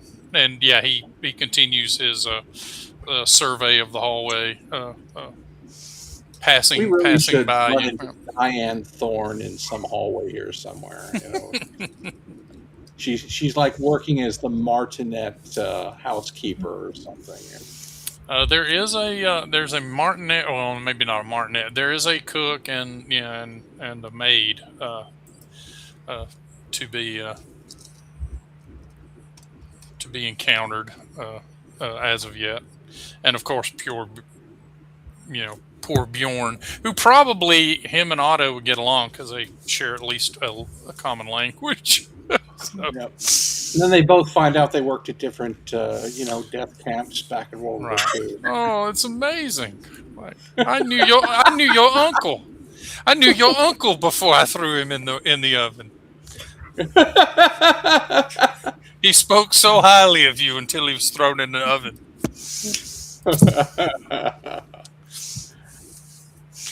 So yeah, he trundles off to further investigate and look for secret doors. Although it is late in the evening, so you can maybe do one more thing before it's time to retire, unless you're gonna,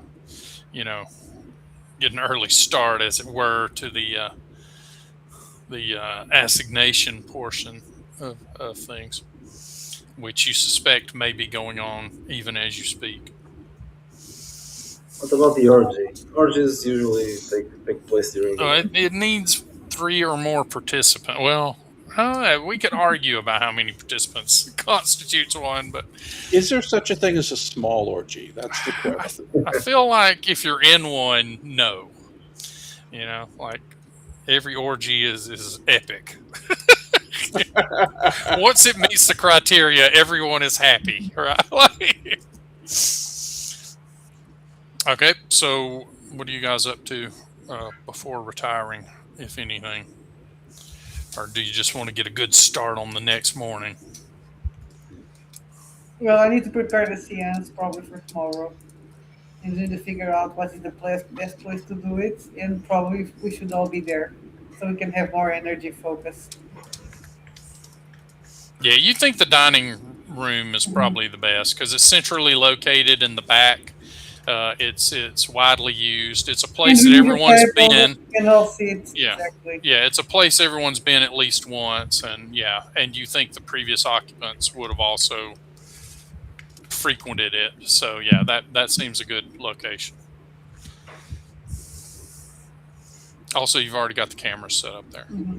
Yes, exactly. I mean, that's the jest talking. Anything else before? Going once, going twice. All right, now it's Oniric time. I mean, all right. So, Maria and Giuseppe, both of you roll me a wits, 30. and yeah, you can use ritual or psychic. Or sorry, Dreamcraft. Yeah, sorry. Yeah, roll me a wits Dreamcraft roll for.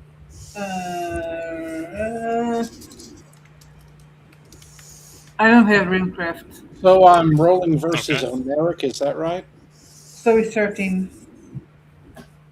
I think that I'm supposed to use discipline plus wits. So hold on, let me take a quick look. Are you trying to? Yeah, I'm trying to anchor myself in reality. Gotcha. So I think I have two options. I can either use my discipline plus my wits modifier. Yep. Right. In which case I can't get pulled into it.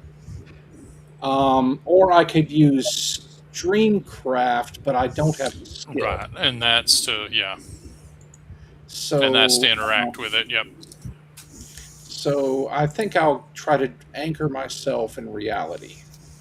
So I'll do the option 1 out of my 2 options. So let me go ahead and make my roll. Dang nabbit, this is not as good as my other psychic rolls. Oh, but it doesn't matter because I rolled a natural 20. Okay. That's So yeah, total you 20. you remain anchored. So you for a moment you have a bit of fitful slumber as you dream about a dog uh, uh, you know stalking you here and there. If this was a But 2000s Jess Franco film, there would be scandalous sequences that would flash across the screen. But this is the exactly. 70s Jess Franco movie, so it's really just a dog. Yep. All right, Maria, what was your? Can I use? I cannot use ritual magic, right? Then it's a 13. Only if you planned it. Yeah, only if you No, ahead of probably I time. didn't Yeah. plan to go to sleep and. So yeah, or you can attempt discipline as well, but I don't think that's any better for you. So which are you going to try to resist? No, I Or will let it go. okay, then roll me the wits roll and then 13. 13. all right. So let's see. This is not. Oh no. I think making the roll my fear. I'm supposed to drop that fear point I picked up too, if I read the rules correctly. I'm looking to see. Anchoring yourself successfully reduces fear point loss by 1. Yep. Aha! I read the rules. Ha ha ha! I actually read the rules. Yes. Oh, but I the do have the book. the 10 is higher if you have certain. But yeah, so you rolled a 12, you say, right? 13. 13. Okay. So yeah, you have a dream where you're in the house, and you're kind of walking along, and Otto is walking along, and he's just looking in places, and doing a check of everything. He opens every door he can open and looks in just to see what's going on, and he passes by without noticing you, and you're standing in the hallway, and every mirror begins pouring water out of it, and it begins filling up the hallway that you're in. And every room that you look into, you see all the mirrors inside them are pouring water out of them, and you smell like salt water as it's kind of washing up and starting to come up to your chin, and you begin floating in the hallway, and in short amount of time you are pressing your hands against the ceiling as you're bobbing up into a room that is filling with water. And a few moments later, you are fully immersed, and inside now you can see 2 blue eyes, and the silhouette of what looks like a man wearing a crown, but his eyes are glowing blue, and you can see that instead of legs, he has a powerful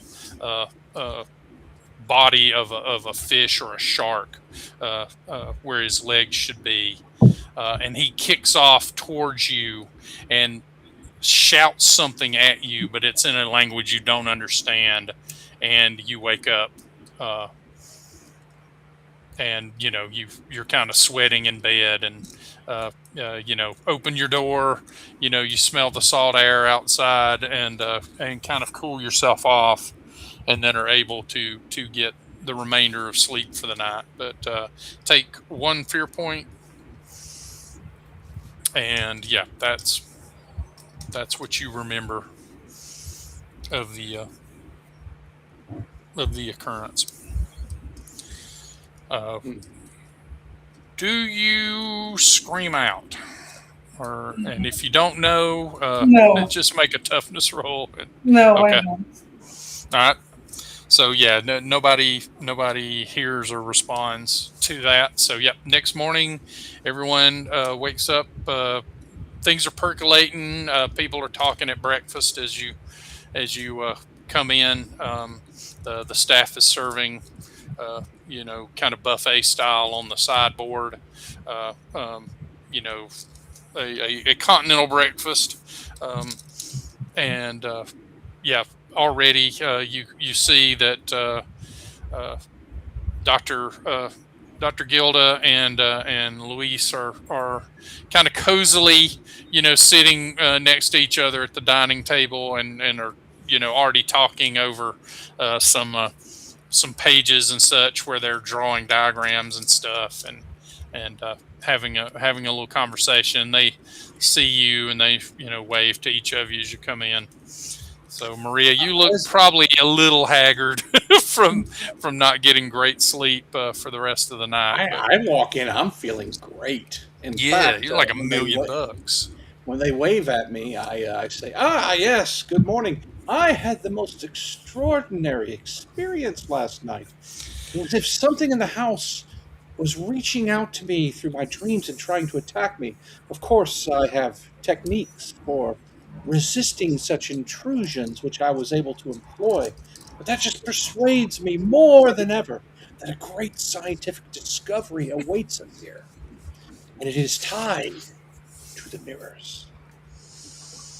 We've been thinking about that, says Luis, and we can't think of why a mirror, even one made of a fairly exotic material, would have any effect on a resonance field. But we do think that there is some issue with the two fields that we're aware of in the house. The standing resonances of the front and back courtyards seem to be in collision at a spot not far from here. And they seem to be slightly out of phase. We don't know if that's by design or if that is an error. Well, that is always possible. But I still believe, and I look at Maria, I still believe that a seance might enable us, through its symbolic mechanisms, to reach out and see what is beyond. Perhaps that will give us some anchor as to the scientific phenomenon underlying these issues. Alighieri loves this idea. Oh, yes, that does sound promising. And I must confess that I've never been to a seance which I found to be impressive as of yet. But,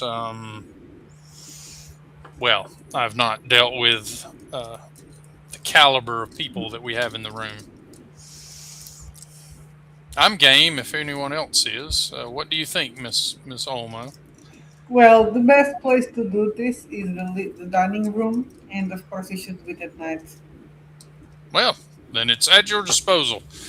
I suppose we should do it during the evening for maximum benefit, or am I being superstitious and old world? Yes, during the evening, of course. He seems very happy with himself that he knew If that. If you want it, we can do it at midnight. That gives it more drama. It doesn't mean it's more efficient. Yeah, Dr. Gilda's like, well, there is some support for that, possibly, depending on the season and such. It's very possible that lunar cycles and even solar positioning might have a profound effect on supernatural events if they are indeed tied to electromagnetic events. Midnight, in theory, should be the point where the sun is having the least influence over things, especially during a new moon, which we have very close to hand. Midnight is not as far-fetched as one might think.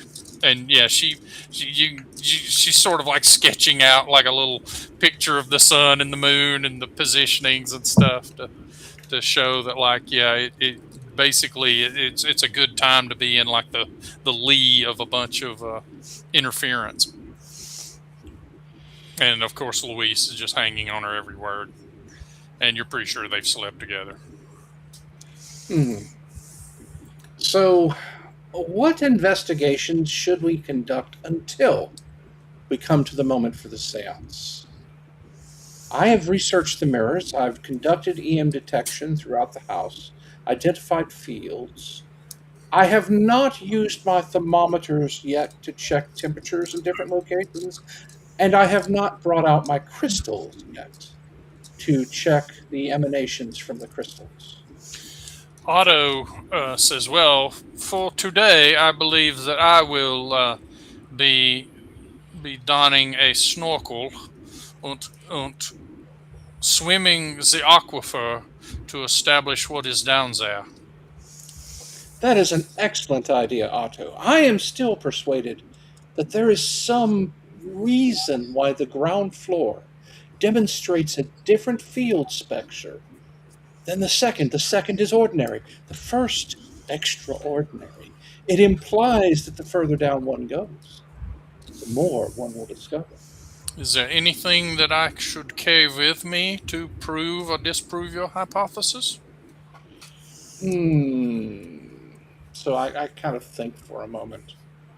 And then you see my finger go up, and I bring out a thermometer. And it is a very conventional looking thermometer. This But is it is important. it's a little more sturdily made, Mhm. and it's carried in a housing. And I hand it to him and say, that carried with you underwater should indicate if you hit any particular areas that are significantly warmer or colder than others. Now, in the aquifer, there's no reason for there to be great variances, given the nature of water and how water tends to operate as a heat sink. This is a scientific principle.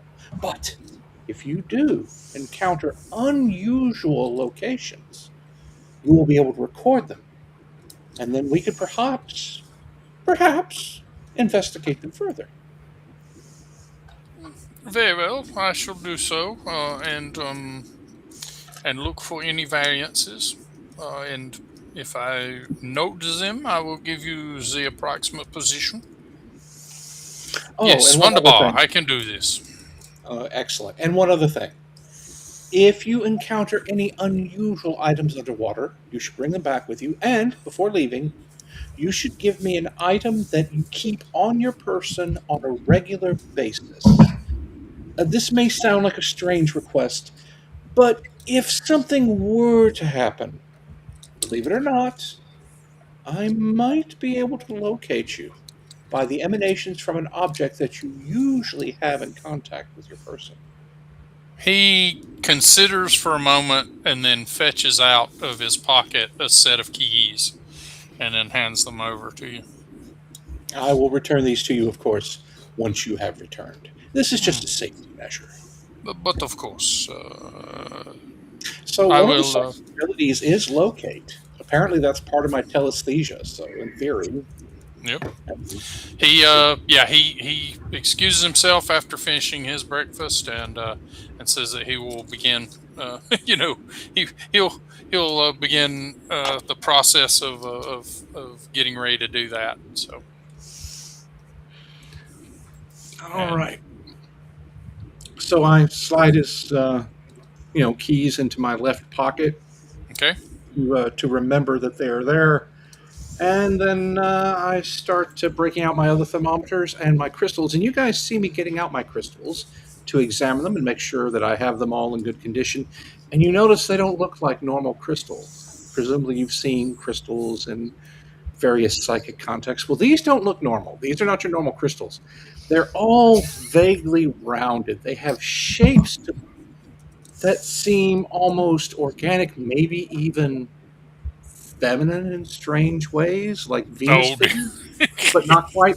And as he brings them out, you see him caress the curves of them with a finger. And then, of course, the scene immediately cuts to images of women running by the beach and, nuns praying in monasteries and all these other kinds of fun things that would just randomly show up in a Jess Franco film.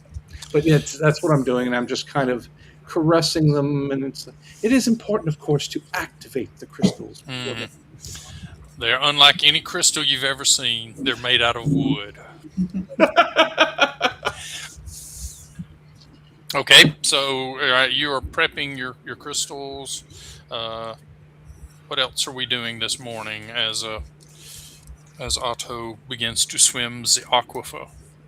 I'm going to take a walk in the beach. Okay. As you Because surmised it's something that from people also do in Franklin. yeah, as you surmised from the first approach, there is a stairway that goes down. It crosses over itself one time to deposit you down on the beach.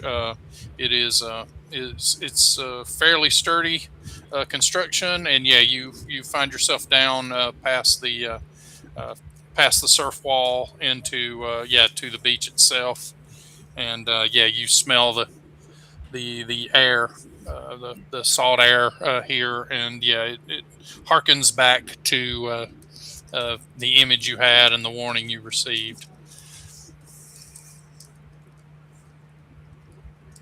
Something's going to happen to Otto. Very possibly. Maybe he shouldn't go alone. I go back. You go back?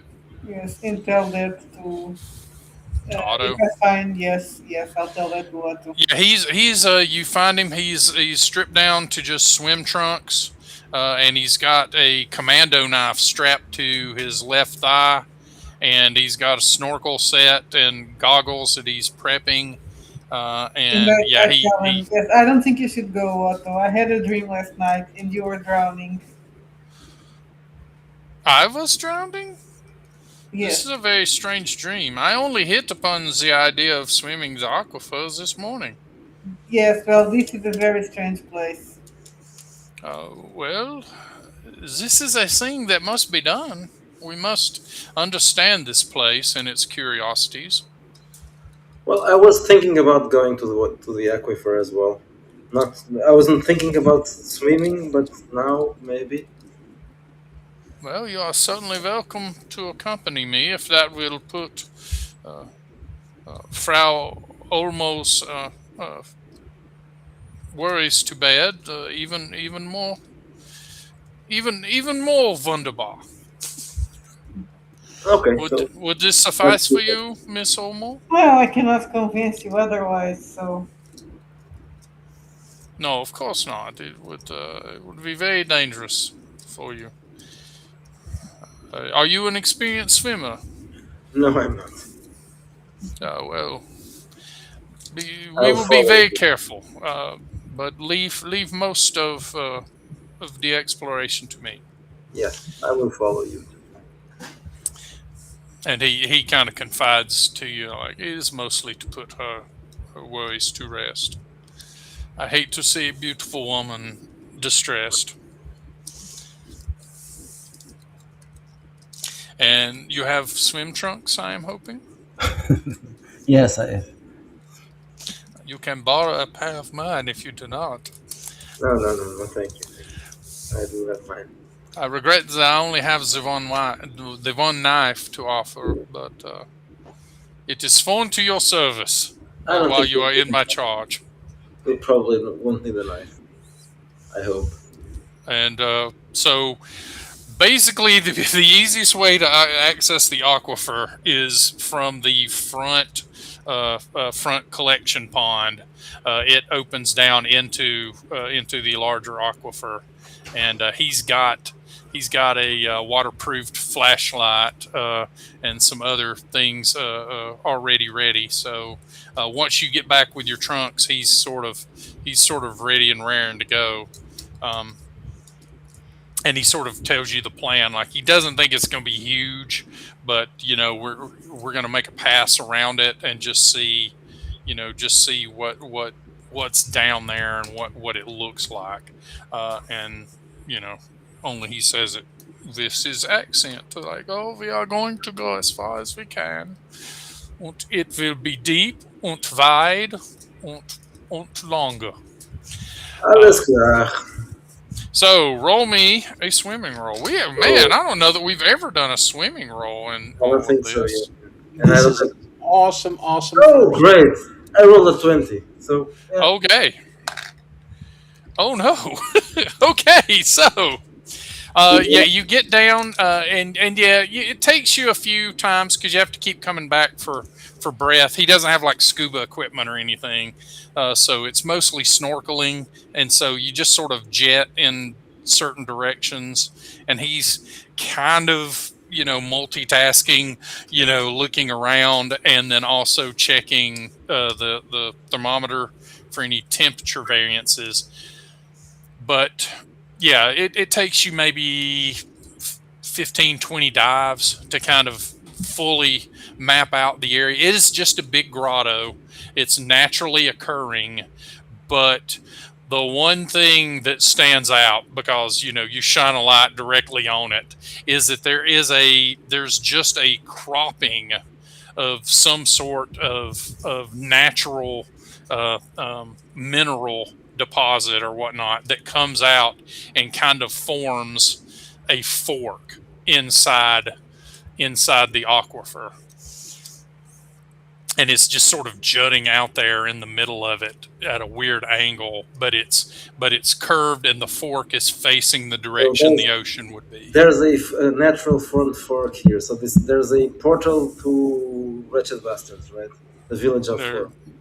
you know, it could be. Probably not. Could be.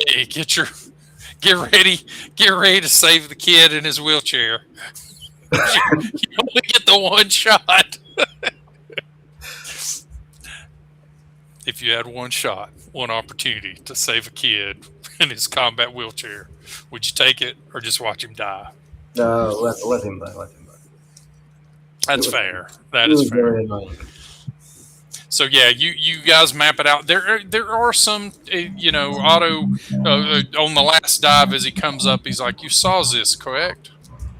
Yes, I did. It's astounding.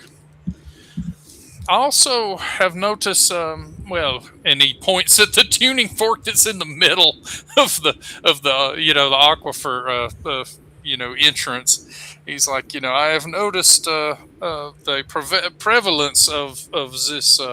Yes. This construction, even the sword in the armory has it. Oh, It's a very strange thing indeed. that's interesting. So how old is the sword? It seems like it is maybe from the 1600s, 1600s. It is very old, but very well maintained. So this has been a feature of the house for a long time, I guess. Oh yes. I Yes, gather that much of the house has been here for some time. We'll have to search about the meaning of this fork. Yes. It is certainly someone's trademark. And he does say that there were some cold areas around the fork.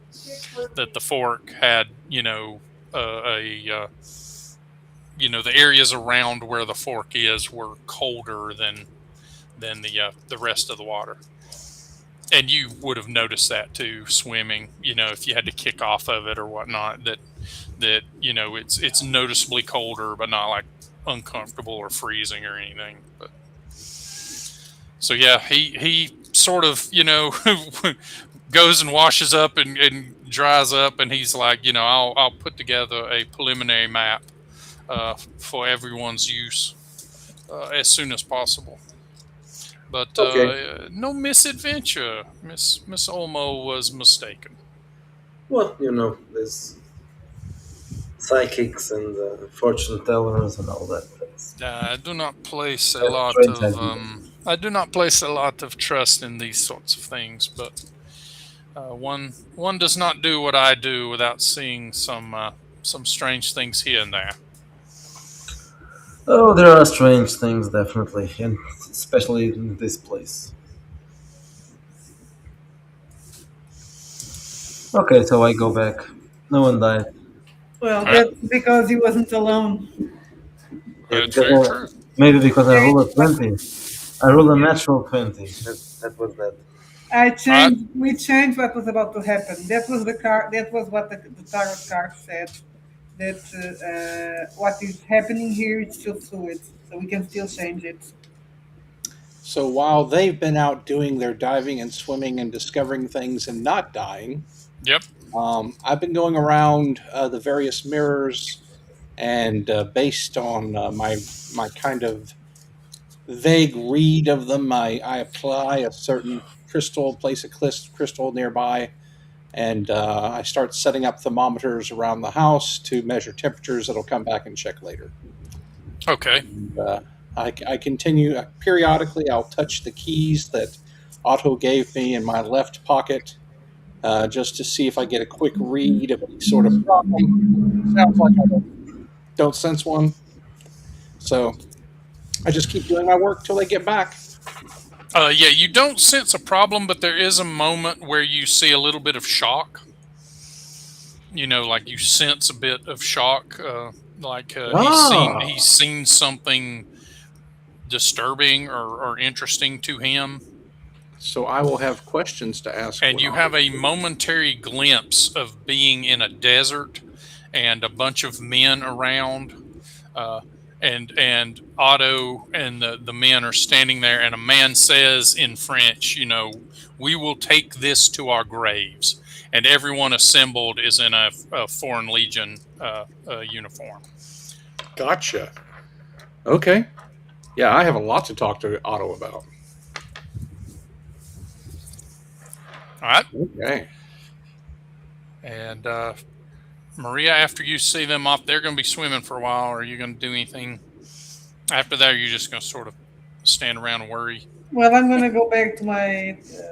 They don't listen to me, so Beach I'll just go walk. to the beach. Yes, and probably take a swim. Okay.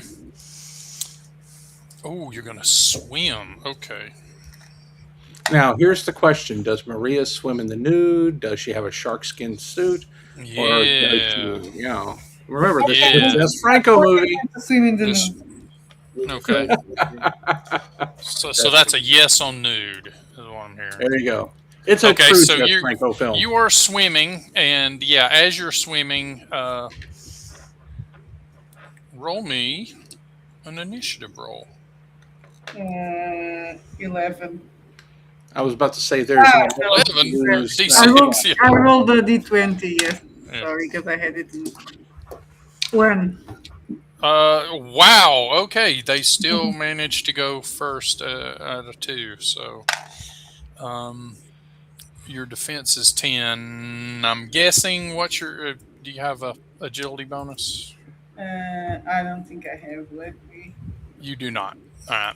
So, yeah, you take a point of damage as a hand, like a gnarled hand, and it feels like there's maybe long nails or claws on it, grabs you by the ankle and drags you down for a couple of meters before there's just this warmth, like a flash of white or blue light, and then this warmth surrounds your leg, and the hand has to let go and retreat. And again, you hear that word boom through your head in that language you don't understand. I swim back to the shore to see if I Okay. have any marks on me. Yeah, you do. You've got some scrapes where it looks like someone's nails had dug into you a bit, and then there's just a burn on the side of your leg, just a mild, like a minor burn, Gross. but yeah, it does sort of smart a bit. What's the point of being 3 months in a beach island if you cannot swim? There's the aquifer.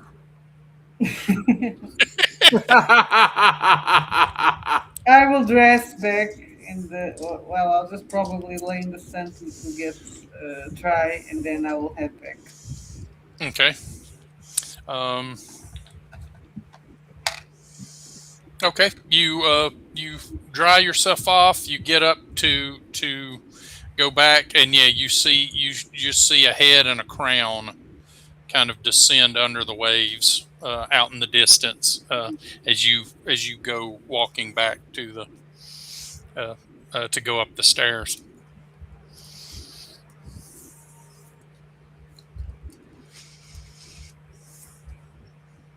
I see a head like this. There's someone. Yeah, someone's head and wearing a crown, Okay. and it descends under the surface as you go back towards the house.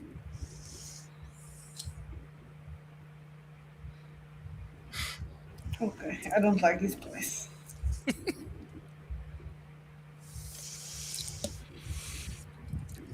Yeah, man, between the sexism and the weird images popping up in the middle of the film and Yeah, there's a lot going on, there's a lot going on. Franco-wise here.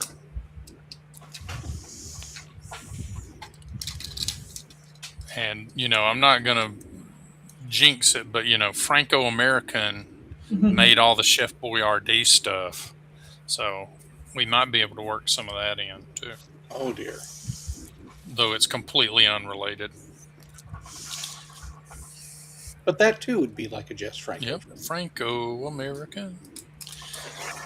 All right, so yeah, you get back to the the house. None the worse for wear, other than a little singed on your leg. I'm gonna go to the bar and get a drink. Okay. The butler's not there, but you can serve yourself. So you're. I'll wander back in, and after I've set up all my weirdly voluptuous looking crystals and my various thermometers, and I'll wander in to see Maria in the bar area and go, good to see you, Maria. Yes, I cannot say why exactly, but I think that when Otto returns, he will have very interesting things to tell.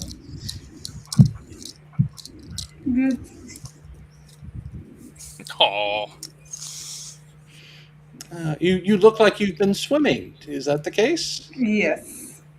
Oh, did you enjoy yourself? I had not thought to take a swim myself. Oh, I think you should. It's very. I found the water very refreshing. Oh, all right. Yes, I'll have to think about that then. I'm sure Otto can have a lot to tell us about it too, since he was in the aquifer. And I'll go make myself a whiskey and soda, having no idea that she's being sarcastic. Yeah. No, I'm hoping that you go. I just decided I don't like the parapsychologist, of course. So. Well, that too would be like a Jess Franco film. Nobody likes each other. Everybody's on the lake.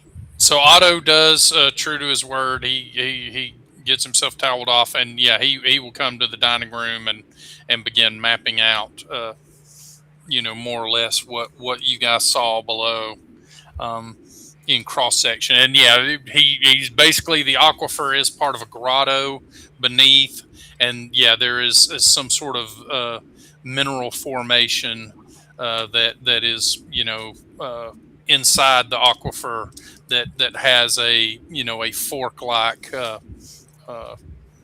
shape to it, and yeah, that seems to get the other two scientists kind of interested in it as well. They're like, So you and see, it's naturally formed. I kind of subconsciously make a sign of the cross on the bar top as he's describing all this. I look very excited.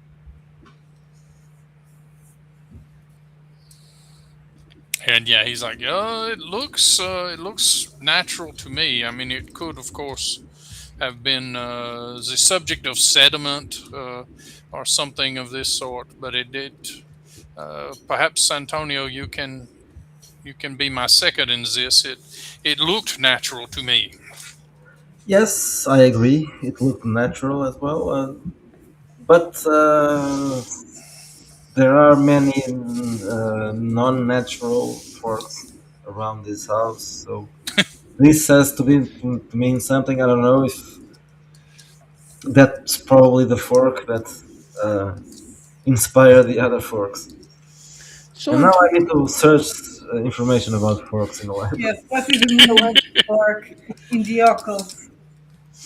Well, before you even need to do any research on it, Luis is like, oh, well, the idea of a tuning fork, and he goes over the whole, like, shape of it can form a resonating motion whenever it's disturbed between the two forks, and that, and he's got some tuning forks, for tuning a piano or a guitar or anything, and he just sort of shows you how they work. Uh, Is not are not forks sort of a kind, or should I say tridents, associated with certain ancient sea gods? uh, the Bident would be very similar, I suppose. Uh, uh, Antonio, do you have any recollection of what I'm talking about? I must admit I'm not an expert in the area, but I have come across these ancient references. It could have relations to, yeah, Neptune, maybe. yeah, roll me a knowledge roll. Okay, roll an 18 plus knowledge is 2. That was 1, so 21. And history would count as well. So, yep. The Romans had a local sea god, uh, uh, in this region called Nodens, who was apparently a curse god. Like you could take a little tin, you take a little piece of tin and write a curse on it, and then deposit it in water somewhere, or nail it into a piece of wood on a bridge or something, and he would help carry out any curses that you placed on him. But the the that's the documentary evidence about Nodens, but other people thought that he was perhaps a little more, of a pagan god that predated the Romans, and that the worship of him as a sea god may have been a little more expansive than that. But historians vary. Did he wear a crown? He would, yeah, and he would carry a bident, and he was basically like a triton. So a man with a shark or a fish's underbody. So it's basically very similar to the Roman god of the sea. Right? Yep. Yeah, well, yeah, he would be Basically, distinct from Neptune, or Neptune is the Roman equivalent. Yep. He would be, he would not be considered. He would be considered somewhere under Neptune. So not the same thing, but it looks like him. He's very similar. Yeah, he would be like a naiad or a dryad type, sort of thing. He is a Triton king. Merman. Yes. Okay. Ah, very, very good. Yes. Another god In connection to my painting, or the painting in my room. So this is Lovecraftian mythos, I guess. Okay, so You got Tillinghast in this, yeah. So. I mentioned what you just told me to them, and Okay. I described Nodens, his appearance and what he carries, and the crown, just in case someone might be interested in crowns. Yes, someone might have seen it, right?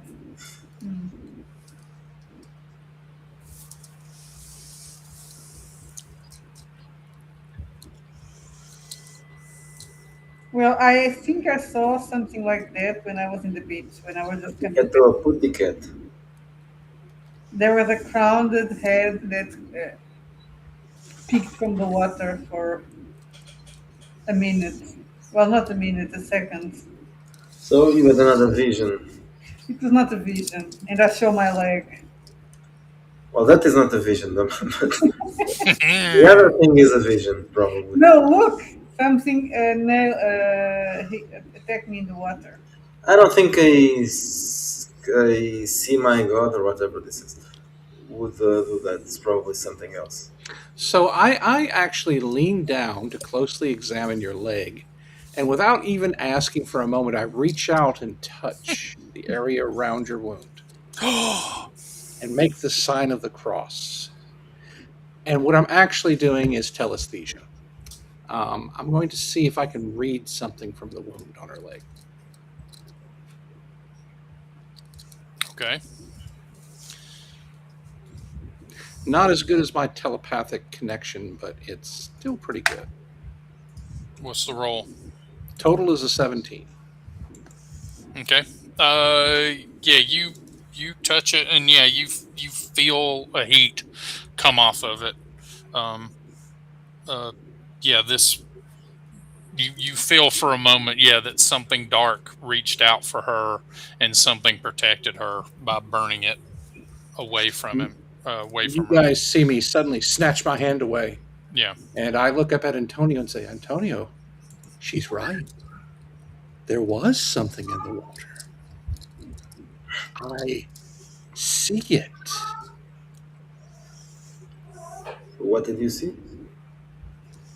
It's what she said. Something that reached out to her, something dark, something evil.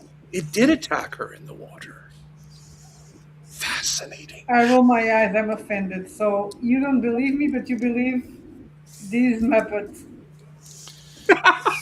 Very well. I will be in my And room. I'm no, feeling tired. That's if too you much will, fun. if you will permit, perhaps I could address the wound before it gets infected. Yes, Otto, please. You can undress my wound. I mean, you can dress my wound. Yeah, he gets you. He gets a first aid kit, and yeah, he's you know, very very Efficient. yeah, exactly, efficient and directly attacks the issue of your wound, cleans it out, gets a little bandage on it, and then realizes that he's touching a woman leg, and then it's like, ooh. Excellent. So, And he's like, you are very you have been tidied up. Could I be of any further service? Oh, I don't know. I'm so stressed. I think I could need a massage. Do you Uh, mind the chance? of course, of course. I am very adept at these sorts of things. Please relax. Think nothing else. I will Oh no, see to let's you. go. Let's go back. Let's do it in my room. I'll be more comfortable. Oh yeah, I assume you would head to your room for him to. Yeah. anyway, Giuseppe, who is at this point completely obsessed with what he has just discovered, just Antonio, I believe, Professore, that you could be onto something here with this Nodens. It's clear that Maria has been touched by something. Now, of course, she has these primitive abilities. We mustn't dismiss them. She is completely uncomprehending of the scientific basis for these things, but that doesn't mean they aren't real. I believe that we may discover much indeed at this seance, but I believe also that you must prepare us with a scientific understanding of the phenomenon based on your historical researches. Would you have time today to dig deeper into this in the library here? Perhaps there's a secret there. Yes, I was thinking to going to the library anyway, so that's where In I'm the meantime, Otto produces a set of two sets of handcuffs and explains to you, like, it is very important that I be restrained so that I do not harm you. But how are you going to? How are you going to massage me while you are restrained? You may do as you wish. Okay. Do I get extra character So points? If he pulls out a paddle, then you get nervous. Right. The handcuffs not so much. this but- is not So, yeah, this is not a formal in the grip of desire situation. So yeah, you are free to seduce away. Although at this point, I think it's safe to say he's pre-seduced. So yep, you enjoy some recreation with Otto. Do I get experience points for being the first one? I Well, mean, they are at the It could have been library. the first one. Yeah, the nerd, the audio nerd, stole my place. I will say that you do definitely burn off a fear point. Um, Yes. and There we go. let's look at the experience. I don't recall that being a. But we'll look But I just for recover the multiple edification points. of people Well, at that home. saved his life anyway, so he owes me. I mean, you're So enriching the setting, so that's a 1 to 2 points. Yeah, there's nothing particularly about that, but yeah, I think you can give yourself an experience point for that. So while she's off making Mookie and Yep. Antonio is doing his research, Giuseppe will go to his room and do his meditation that he needs to do to regain all his psi Okay. charges abilities. So yeah, you're like you're at your room. You're trying to center yourself, and you keep hearing yeah, mein Gott, mein Gott. Mine are black.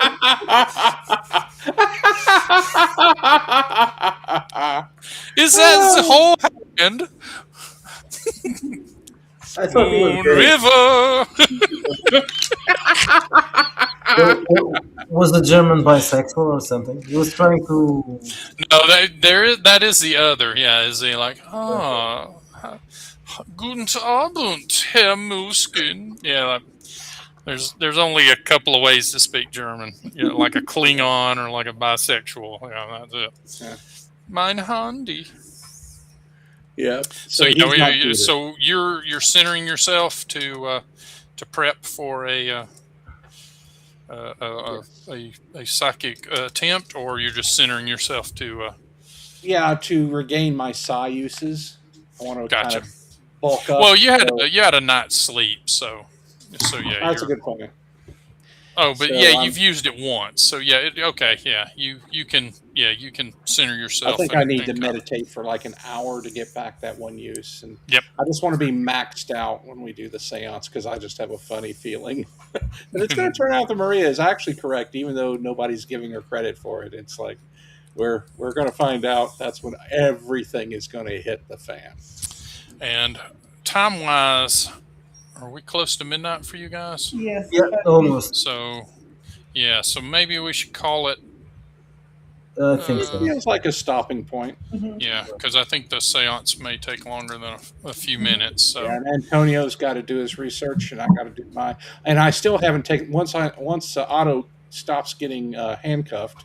I'm going to go have return his keys to him, and then have a quiet little talk about that experience and the. yeah, Oh, here's what they're going to figure out in a minute. Yeah, is that the handcuff keys are in your pocket. So- Oh, that's why they were always with him. Okay. Well, yeah, he'll definitely be. Somebody will definitely be coming to find me, and I'll have no difficulty having that conversation with oh him. no, we have made an oopsie. We'll have to talk about that experience in the Foreign Legion that I saw. Yeah. So yeah, we can end it on you getting to Otto's room and finding him handcuffed, and he's like, could you be something of a wonderful person to let me out of the handcuffs?